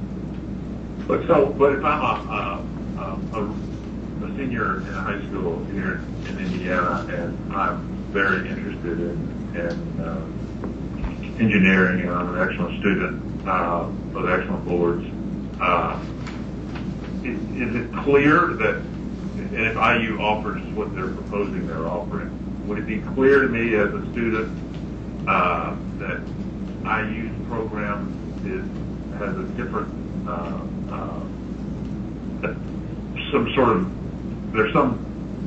it has advantages and perhaps disadvantages over the similar program at Purdue, or if I'm particularly interested in informatics engineering, will I choose IU because IU has such a strong informatics department or school? Yeah, you might very well choose IU, and your decision to choose IU might very well be influenced because it not only has a very strong informatics program, but it also has really very strong sciences and technology programs that relate to the engineering education. And so there would be, as a student, though, I would, and I'm trying to choose between Purdue and IU, but I'm interested in this area. It would be very distinguishable, the two programs, and then I could decide whether I want one or the other. Is that fair? Well, it could be, but it all depends on what IU and Purdue choose to tell the students that they're trying to attract. All right, and so the student is dependent to some extent on what the student is going to learn by going to the websites of the various colleges of engineering or schools of engineering and looking at what they offer and why they say this is a good place to get your education in. You fill in the blank, any one of those focus areas that IU is talking about, and then they can look at Purdue and see what Purdue offers, and then make the choice. And when I read the Purdue material, it was quite clear that Purdue is putting in, and I've watched it over the years, putting in significant effort to develop, to increase the interdisciplinary nature of their programs in engineering. And that's really the world of today and tomorrow. This is a dumb question. This is John Pop, a commission member, and perhaps Ken, this should be to you. A dumb question maybe, but what would be wrong with IU having an engineering department like Purdue? We have more than one hospital system. There used to be a concern of, well, my gosh, you'll have to buy 2 PET scans, you'll have to buy 2 MRIs, but as it turns out, competition between the hospitals has actually caused, in some cases, the cost of medicine to come down. So would it be the duplication of an engineering school in Indiana, is that allegedly too expensive to duplicate? Is that the object or the reason perhaps we're concerned that we don't want to have too many engineering schools? Well, I think you don't have enough engineering schools to begin with. And as I said earlier, duplication is, in some cases, a very good thing. But when I look at the proposal, and I've read the proposal and both Purdue's and Indiana's responses to the questions, I come down to the fact that putting an engineering school at IU at IU would be a win-win situation for Purdue and Indiana, as well as a big win for the state. And why do I say that? Because it's really nice to say, well, let's collaborate and have more together. And there are lots of programs in which collaborations already exist, and they will continue to run, and they will be good. But that's only a subset of the engineering programs. There are lots of one principal investigator programs in physics and chemistry and engineering, and in the case of those programs, if you're going to collaborate, it's going to be with somebody on your campus, because it's just too much overhead to collaborate with the smaller programs between the two institutions. On the other hand, the large multi-campus centers, which are also quite important and bring in a lot of money, are almost require collaboration. And so, as I said, there are lots of examples that I'm aware of collaboration between those two campuses.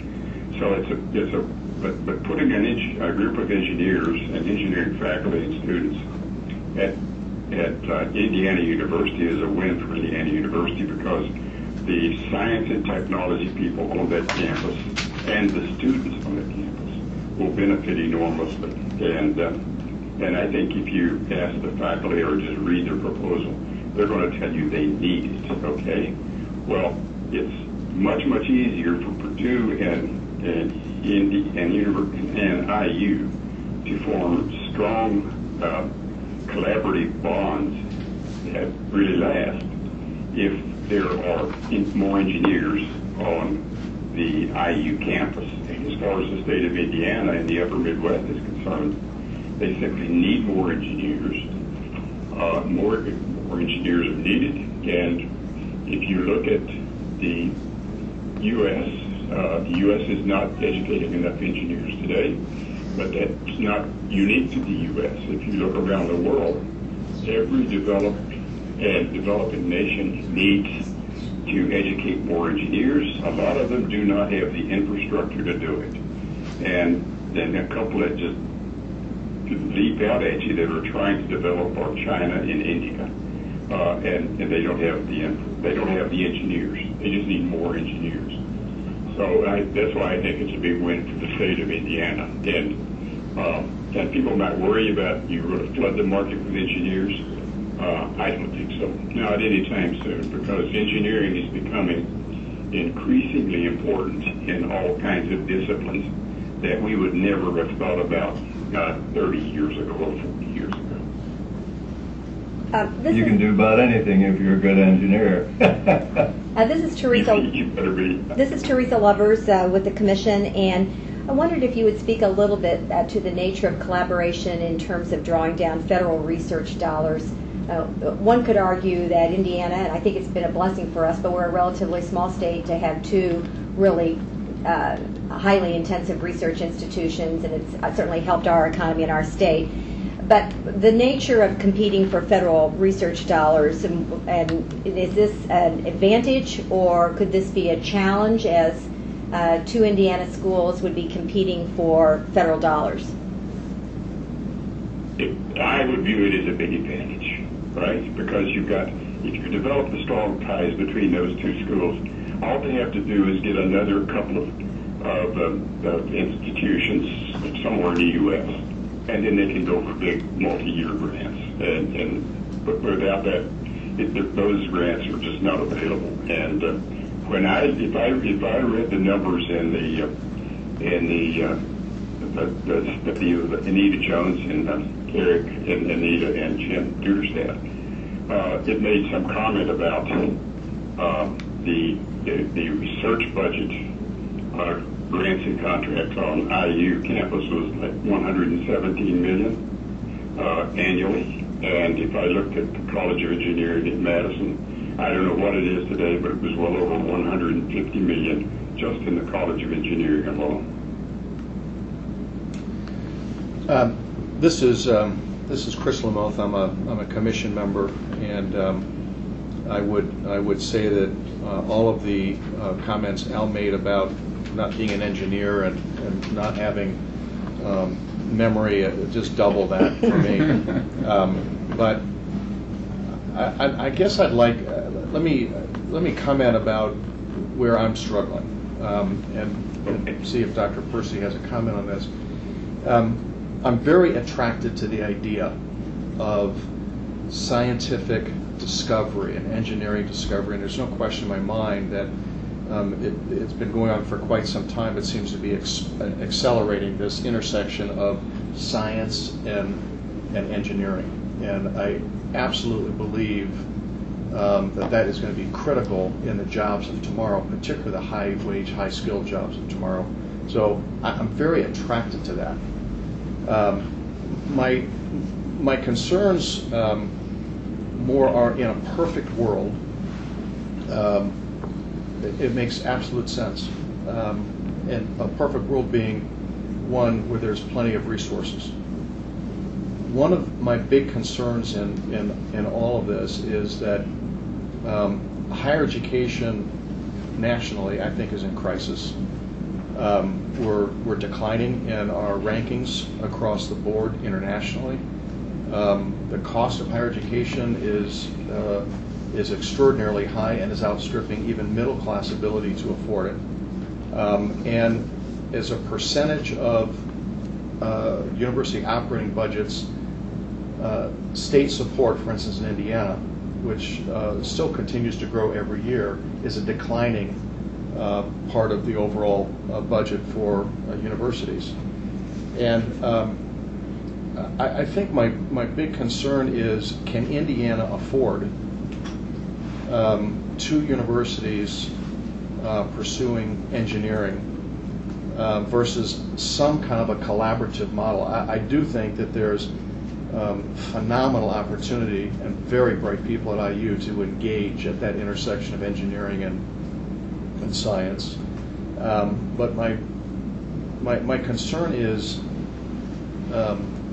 can the state afford two premier research institutions both pursuing engineering?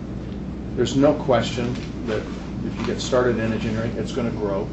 I'm still a little bit confused about exactly all of the areas that I was talking about, because we're talking about molecular and nanoscale engineering, bioengineering, computer engineering, cyber-physical engineering, environmental engineering, and neuroengineering as some of the concentration areas.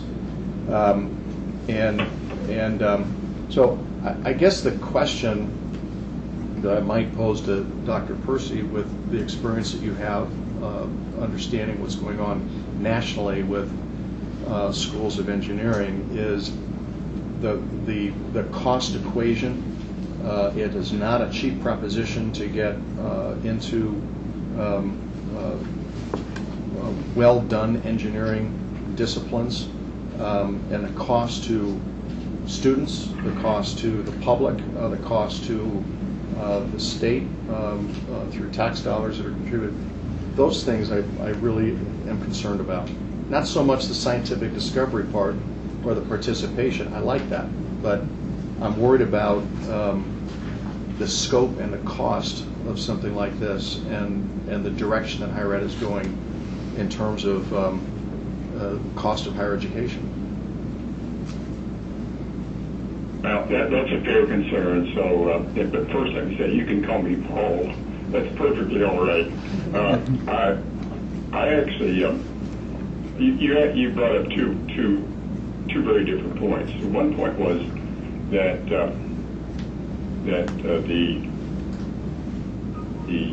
science, engineering is growing, and science and engineering are merging. And if you go back and you look at history, we had, 150 years ago or something. Well, first go back and look at when Indiana, IU was founded. Engineering didn't exist, okay? There was some hands-on work, but we didn't call it engineering. And at that time, and many years after, it was called natural philosophy. And then the experts at that time looked at that and said, this is just too big for us to handle it with the knowledge we have today and the tools we have today.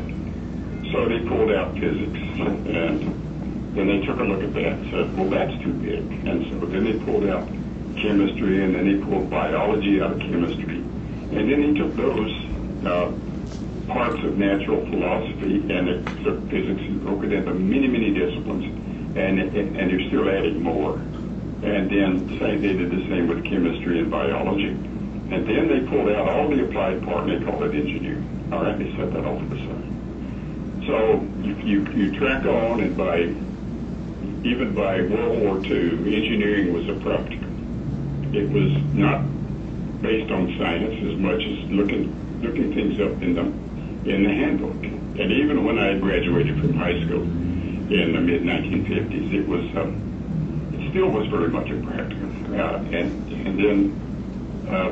But by breaking it apart and drilling down to the core foundation of each of those disciplines and sub-disciplines, we came to the same common core, and they all became the same bedrock.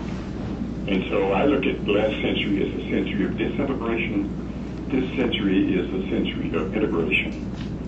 And so last century we took it all apart and understood the parts. This century we're going to put it all back together.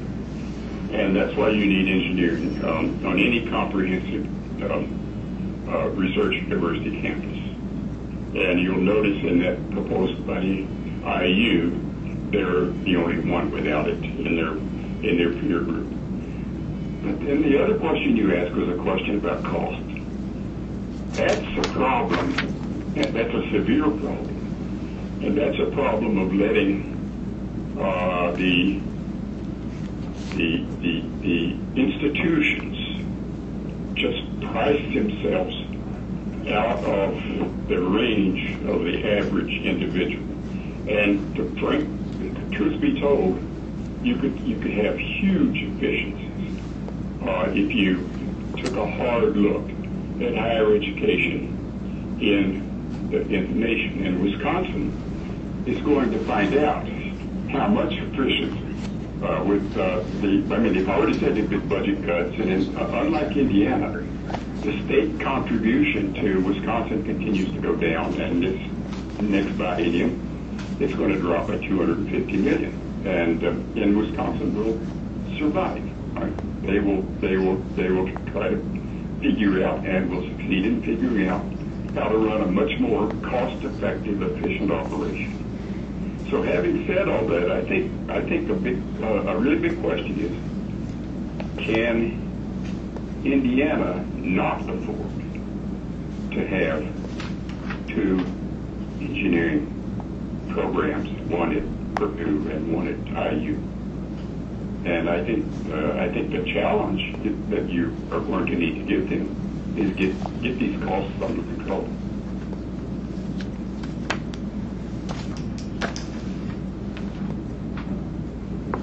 This is John Conant. I'm a commission member, and I'm not so sure if this is a question or a statement that I'd like you to check me on.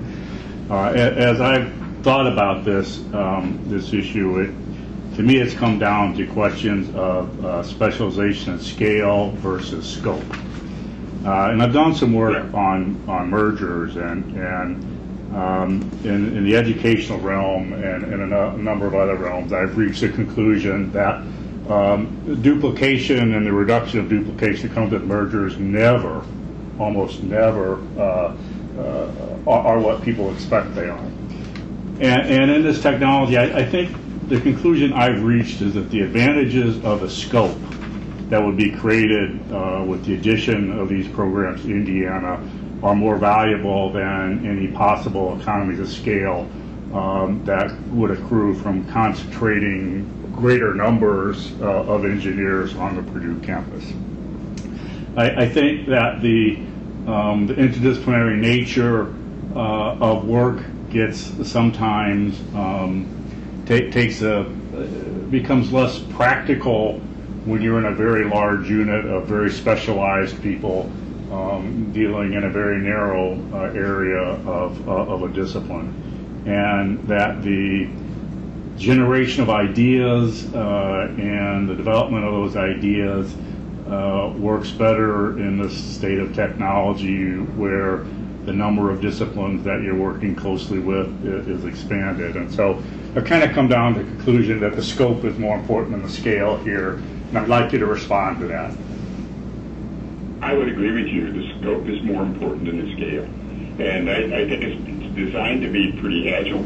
And what do I mean by agile? I mean, it's designed to change a little bit, and the final shape of this program has to be influenced significantly by the faculty that are hired. And that's so.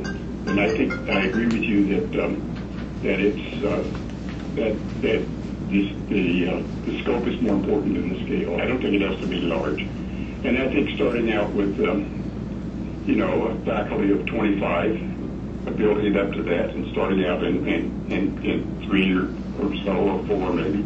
Three of the 6 areas is a very reasonable and manageable approach. Can I ask a question? This is John Pop again. John, are you saying, you mentioned duplication is overemphasized, or sometimes, are you saying that it wouldn't cost a whole lot more to have an engineering school at Indiana, a small engineering school at Indiana, than it would be to increase the engineering school at Purdue by the same amount?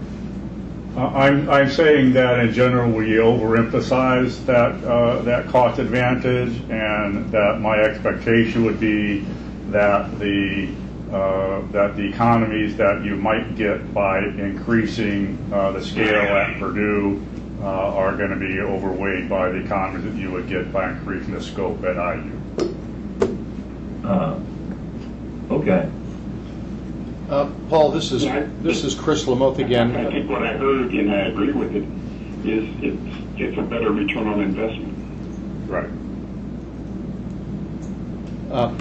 Paul, have you had a chance to look at any of the collaborative models that have been offered in the Purdue response, and comment on how those work and whether that's a potential model that we might look at?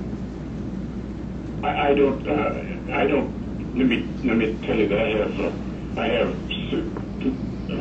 significant concerns over the proposed collaborative models, and here's why. I mean, I could imagine that Purdue could locate engineering faculty on the IU campus and offer an undergraduate degree in engineering, but when you try to do the graduate degree, having joint graduate schools, 2 graduate schools trying to be the ruler of the throne, and what that degree is going to look like is not going to work. So at the end of the day, it's going to be a degree from IU, or it's going to be a degree from Purdue, and the buck has to stop somewhere, and it stops with whoever confers that degree. And it is whoever confers that degree that is responsible for ensuring and guarding the quality and the cost of that degree.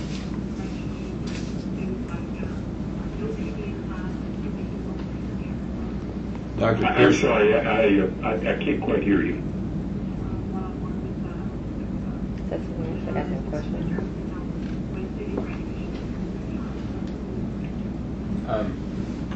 getting a little feedback or something. I don't know. Or something. Well, Nate, Somebody's on the line. Can somebody repeat that question or comment? I think we had interference, but I'll ask the next question. My name is Dennis Bland. I'm a member of the commission, and this is a more elemental question. This issue certainly has not come up before the commission in my tenure. Is there some precedent for this type of conversation across the nation? Is this frontier conversation, or is it essentially warmed over conversation, been there, done that? It just happens to be a new conversation for the state of Indiana. Well, I think it may be, and I can give you a precedent. Harvard, Harvard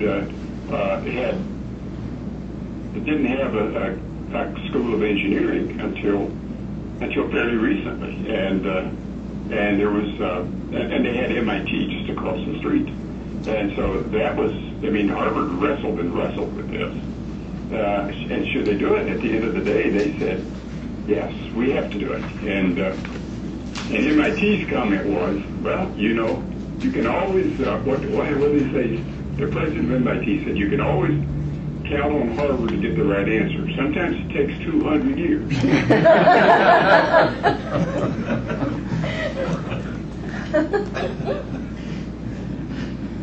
The $400 million gift didn't hurt. This is Al Hubbard again. Well, but I don't want to. Dennis had a very good question. Dennis, did you get the full answer you wanted? Yes. Then I want to call it. Okay. Well, Georgia and Georgia Tech are doing the same thing right now too, aren't they? Or Georgia Tech? University of Georgia. They're not exactly across the street, but. So you can understand that Georgia has gone through the same big debate and questioning that you're going through right now. I mean, the state of Georgia, because it had to make a decision. Georgia Tech is, after all, their engineering school. So, my name is Al Hubbard again. So my question is, as I've listened to you, and by the way, very much appreciate it. I'm sure we all do, your candor and thoughtfulness.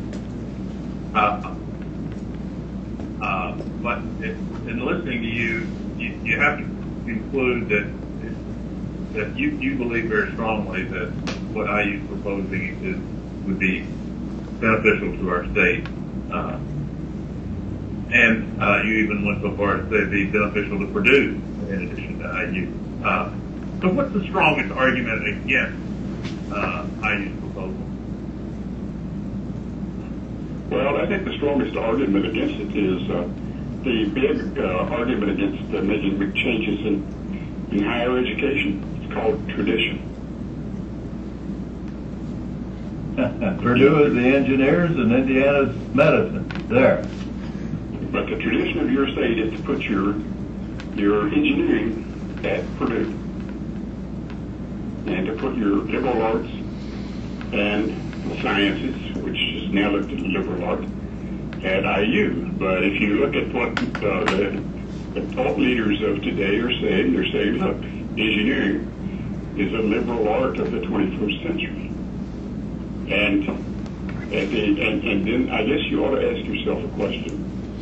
If you were creating a comprehensive research university today, would you create it without engineering? I think the answer is absolutely no.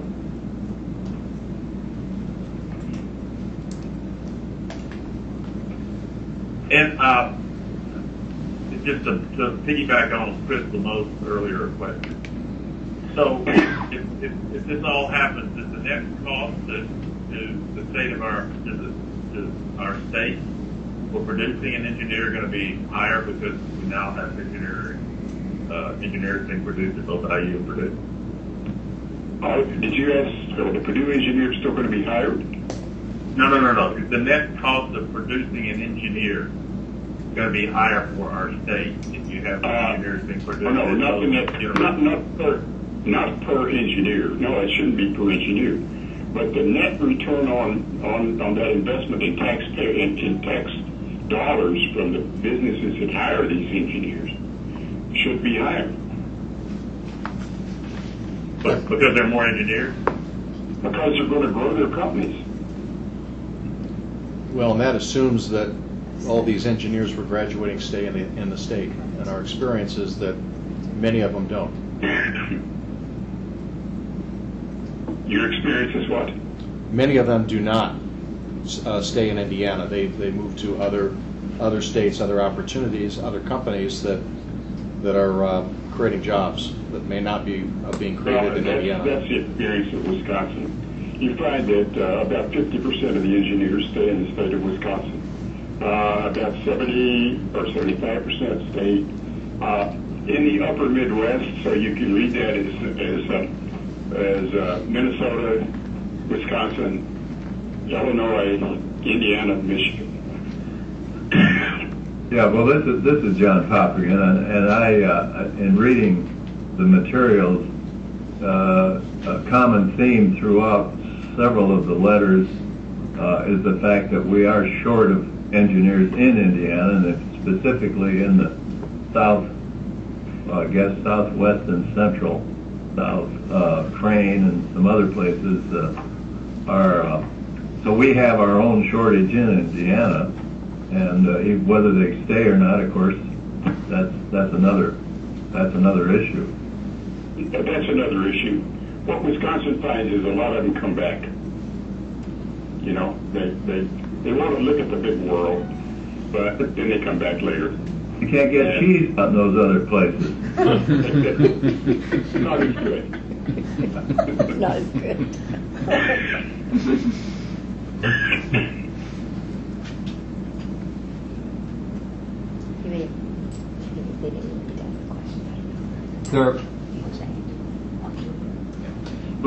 Can we hear Purdue as far as how they feel about this? You just anticipated what we were thinking. Would someone from Purdue University like to respond? Sure. Hi, Paul. This is Leah. Hi, Leah. How you doing? I'm doing fine, thank you.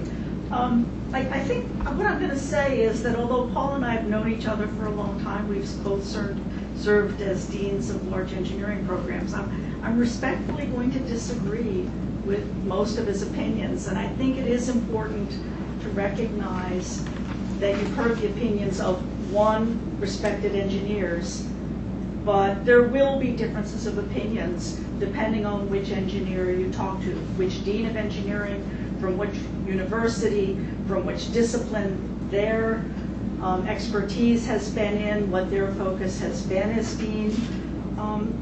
In particular, I don't think that we can dismiss the question about resources. As we've noted, there are not that many states that have two major research universities, certainly not major American Association of Universities, AAU universities, in the same state. And almost all of the states that have that have economies and populations that are significantly larger than Indiana's.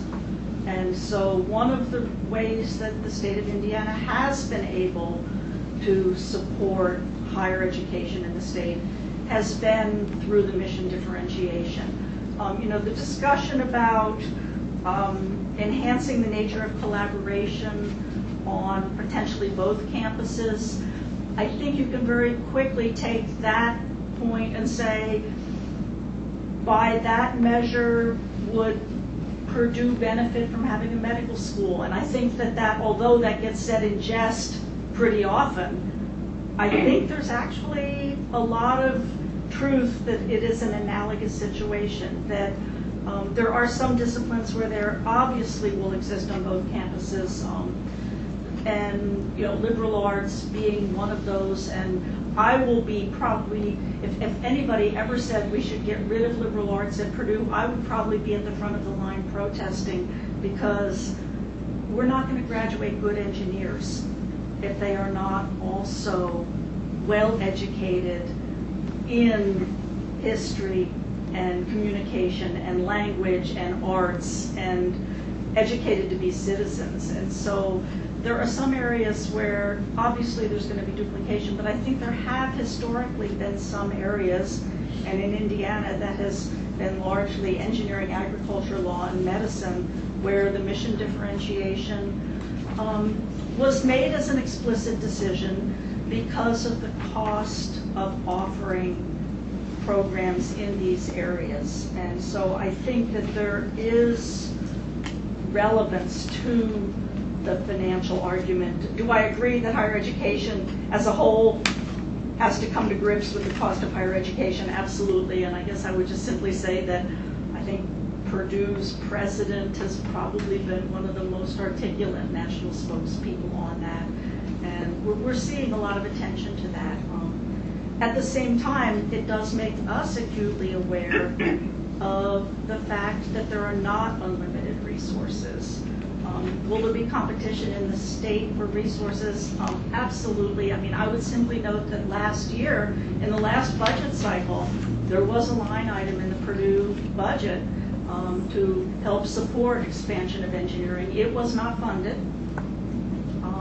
And so when I say I'm concerned about competition for resources, that's a real concern, because we've seen that resources are tight in the state, and we have a top 10 engineering program. Our graduate programs this past year are tied for number 6 in the country. If you look only at the public institutions, we are actually in a 4-way tie for the number 2 spot of rankings in programs. And so we feel that Purdue serves the state enormously well in engineering education, in engineering research, and would frankly hate to see anything that could erode that. I'll note, Paul, that you talked about too few engineers in the United States, and I will simply say that that was true 3 years ago, but I think if you talk to any dean of engineering today, they will tell you that engineering enrollments are booming. There are, in fact, a lot of engineers, and the picture has changed dramatically on the engineering landscape in the U.S. in the past literally 2 to 3 years. And we feel fortunate that Purdue was, I guess, ahead of the game in anticipating that, and have worked with the university to create a plan to be able to grow engineering, whereas most of our peer institutions are scrambling to figure out what to do with this. And so there is demand, and I will be the first one to say that. On the other hand, does the Midwest need to be graduating more engineers? Not so clear. And in particular, what we have seen is for the past few years, applications our applications are at a record high. Our applications from in-state students is flat, and has been flat now for several years. And so I think there may be differences between local demand and regional demand and national and international demand for engineers. And although I said kiddingly about Harvard, they did get a $400 million gift just for to grow an engineering program. And so I'm not sure how much of that we can attribute to Harvard seeing the light and saying that engineering is important, versus saying, well, we have a $400 million gift, and so the donor wants to dedicate it to engineering, so we'll do it. And I think I would be reluctant to read too much into the fact that Harvard is starting an engineering program. I think, again, money is the driver in that case. And I think all of us are pretty worried that if that's what it takes to be making big strides in engineering, none of us wants to know that the price tag is $400 million. I know IU doesn't want to hear that, and Purdue doesn't want to hear that. I mean, it's a new player in the game. And so I would just simply say that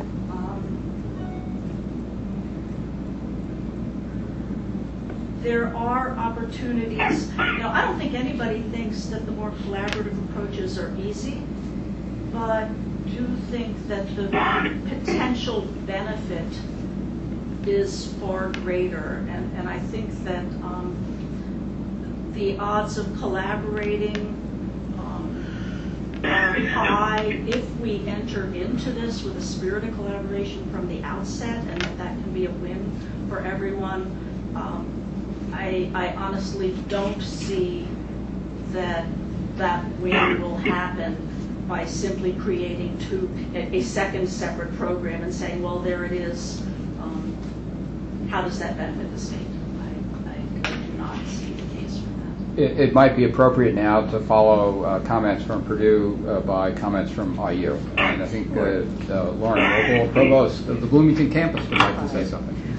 Thank you. Hey, Ken, I would love to could I hear his get response. clarification from the dean? I didn't quite hear her say there was some interruption.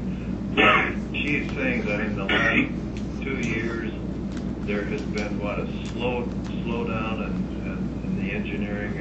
Some students, not engineering graduates, not being able to get jobs. No. There's been no slowdown in ability to get jobs. In the state for Purdue, high school students applying to Purdue, the applications for engineering have been flat. Applications from out of state have been going up, and so we are not seeing an increase in demand in the state for engineering students. Nationally, engineering enrollments are absolutely increasing. Just so you'll know, we're going to ask IU, and then we will ask Paul to make closing comments after that. So rather than having him respond with each one, we'll have him respond in total at the end. Please, Lauren. If I could just hand that out to all of you, because I think there's been some confusion on exactly this point. I want to start by saying, of course, Purdue has a phenomenal School of Engineering. And Indiana is not proposing a School of Engineering. We're proposing a highly focused department within the School of Informatics and Computing, where the state has made a significant investment. And this is the next logical step for that school. We are one of 7 states in the United States with 2 or more public AAU institutions, the top flight research institutions. Of the 7 states in the U.S. with 2 or more public AAU institutions, we're where there's only 1 with engineering. We're also the 16th most populous state in the country. But we're without double engineering. And there are 29 states, 14 of which have smaller populations than Indiana, that are in the same situation. So let me give you a completely different vision about what this would do for the state. I want to start by having you think about North Carolina. In 1959, North Carolina had the vision to put together the Research Triangle Park. I think everybody in the country thinks about Research Triangle Park as the beginning of an incredibly powerful set of collaborations among the research institutions in the state of North Carolina and the business community. In 1959 and 1960, the 1960 census, North Carolina and Indiana were neck and neck. We were almost exactly the same in population, about a little over 4 million. 1970, almost exactly the same in population, a little over 5 million. They are almost double Indiana at this point. Why? Because they have invested in high-tech, high-impact research and research programs at their institutions of higher education. And I, too, agree with Dean Javison that collaboration is critical for the state of Indiana. But I don't think that collaboration without connections is possible. And that's what you've heard from every expert that has looked at this. We started out with the Southwest Central Indiana Economic Development Plan, where that group of experts said, without a connector into Indiana University with engineering, we cannot have effective collaboration between Crane, Cummins, Cook, and IU. You heard the same thing from the experts who came from those industries and from Crane at the last meeting of the commission. You heard the same thing from Jim Duderstadt, Anita Jones, and Eric Grimshaw, three of the most highly respected engineering academics in the country. And you've now heard the same thing from Paul Pearcy. So I would submit to you that the issue that has been the stumbling block here is really the wrong way of looking at this. That what we should be looking at is a model that grows the pie for industry and for our citizens in Indiana, and does not operate out of a model in which we assume that the status quo is the best we can do.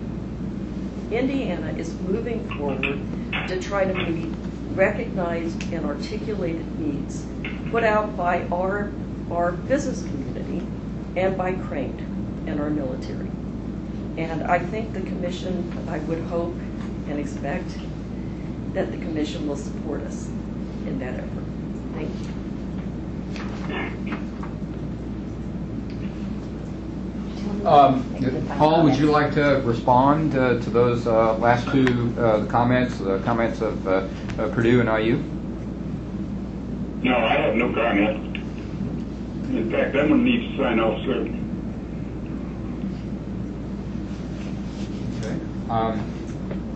Any other commission members want to ask questions? Obviously. In case he needs to sign off. I'm sorry? Why don't we thank him in case he needs to sign off before we finish? Okay. Paul, I think if we have any remaining discussion, I think we'll have that with IU and Purdue, but we really appreciate your efforts here. I know I will share this with the group. Initially, I just sent Paul a copy of the IU BS and PhD proposals and the first set of Q&A, and then within a couple of days he responded by saying, send me more information. I hear additional reports being referenced. So, and indeed, I did exactly that. So we really appreciate your public service to the Indiana higher education and the taxpayers of Indiana. So once again, thank you very much, Paul, for all your help on this. You're quite welcome. All right. Thank you. Bye now. Bye-bye. Take care. So with that, still an opportunity for conversation. Well, this is what we've imposed upon your time, and I really appreciate what everyone has done. But our goal would be at this point is, we have really tried to handle this as thoughtfully and with as much diligence as we can to get as much information to you, so that when we move forward, that you'll feel like you've had as much information as you can. There comes a point at which, we hope we've provided as much information as we can in terms of questions back and forth. So at this point, our goal would be is to know whether or not there are compelling questions that have been left unasked, and that if for some reason you haven't had an opportunity to ask those. We'll certainly do that and do whatever you want us to do. We've tried to give as much opportunity for people to put questions to us that we could then put to others. So I don't know if there are any still remaining, but I guess what we need to have, since you're not going to be making a recommendation, is some sense from this group and anybody on the phone is whether there are any lingering questions, or if not, if you're comfortable with the staff now making a decision as to whether or not to put this on for the August meeting. I thought at the end of this discussion, Jean may have had another comment to make. Did you have a comment to make in response to the other things? It looked like you were writing something down already. I'm just a compulsive note taker. So, are there any questions still that you feel have been left unasked?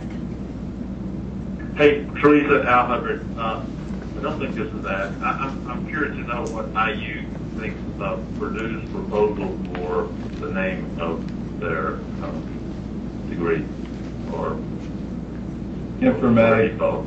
Informatics engineering Right. instead of intelligence systems. We like the intelligent systems engineering name. We think it's descriptive of what we're proposing. We think I'm having trouble hearing. we think that the intelligent systems engineering name is descriptive of what we're proposing. We went back to the faculty in informatics, and they did not know what informatics engineering would actually be referring to. We've gotten mixed messages, I think, from Purdue on the name situation. So we'd prefer to just stay where we are. It also takes, and in further answer, this is John Applegate. It also is a directly taken from the Patel report. That was their recommendation, not so much as a title, but as a description of it. So we're kind of going back to the Patel report that kind of kicked this off. Any other questions that anybody else would have today? So this is John Pop. It's a field that's so complex, but I think we've certainly had a wide-ranging discussion, and I feel better prepared to come to some conclusions in the near future. So I have no further questions. Forgive me if I've overlooked this, but there's been a few conversations about the economics of it all, and Chris has raised a very important question about it. It may have been presented during the meeting in Columbus, but have we seen, or has there been presented to us any projections? Again, it seems like there was some conversation about it. We may have seen it. But I know there was a conversation around the engineering school versus the program, but have we actually had laid out some type of cost projection? We have a budget for the school that, so to start with, we're not asking the state for money for this department. We have a budget for the school that is projected. We're a responsibility-centered management institution, and so the school or the department will need to, within the School of Informatics and Computing, generate the revenue to support itself. We have projections that are based on growing to about 100 students over 3 to 5 years. We believe that that will, with an investment by IU, sustain the school. So that's where we are at this point. And I'm sorry, I can't hear that. we aren't asking the state for money. Our projection is about 100 students over 3 to 5 years. Indiana is making an initial investment that, frankly, is made possible by the fact that the state invested in the School of Informatics and Computing, and the school is doing extremely well. It's been an extraordinarily great return on investment for the state of Indiana, what it did with the School of Informatics and Computing. And so we think we can do what we need to do with revenue we're generating. As I whisper. Also, this school is so successful. The building you just approved is being built, $40 million building, without any state funds, because it is a very successful financial operation. So, you know, we know moving ahead, we're going to have to make it on our own. We can't depend on the state to do it. But so this school is well positioned to do this, and the building is all provided for by the revenues from the school and the university. I understand. And So the money is coming from what? Research grants? It's coming from research grants. It's coming from revenue from tuition, projected revenue from tuition at undergraduate rates. You know, we've run. I feel funny because I feel like I'm speaking to the ceiling somehow. But we have run the projections on this, and we think that it's eminently sustainable. So I'm sorry, Councilman. No, I'm sorry, but just to clarify the question, is there a dollar figure for the program? It would be in the It's in the materials. proposal, Yeah, the original it's in the proposal. materials. We need to probably circulate that again. Thank you. I would just comment that I struggle a little bit when I hear that there's no cost, because the reality is it becomes part Well, of of the course, overall. but, Finish. It becomes part of the overall cost of IU, and then dollars that are provided by the state are a percentage of the overall program, so it gets baked in over time. And to say there's no cost to the students, no cost to the public in Indiana through state appropriation or anything, I don't think is accurate. As a provost, Commissioner Lamont, I can tell you that I don't think anything comes without a cost.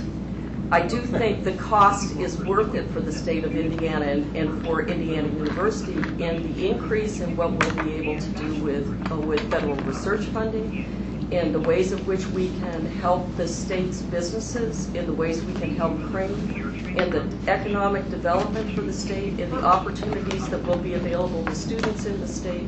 I think it's a good ROI that we're looking at. So, Having a little competition on the line here, sorry.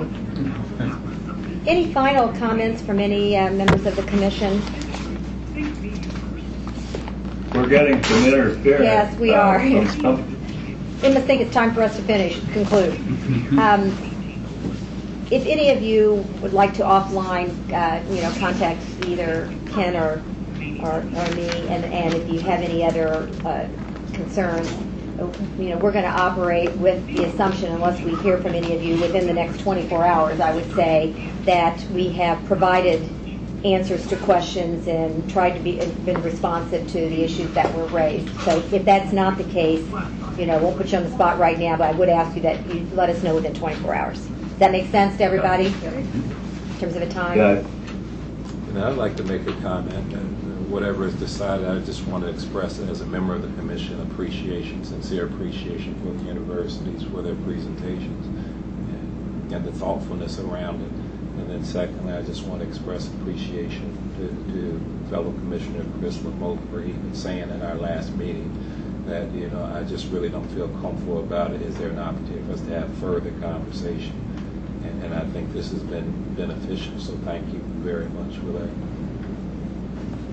and we, of course, appreciate the opportunity to present, as always. Do you have anything else on your agenda? No, that concludes the committee agenda. Right, we're right on time. Thank you all very much. Thank you. Take care. Right.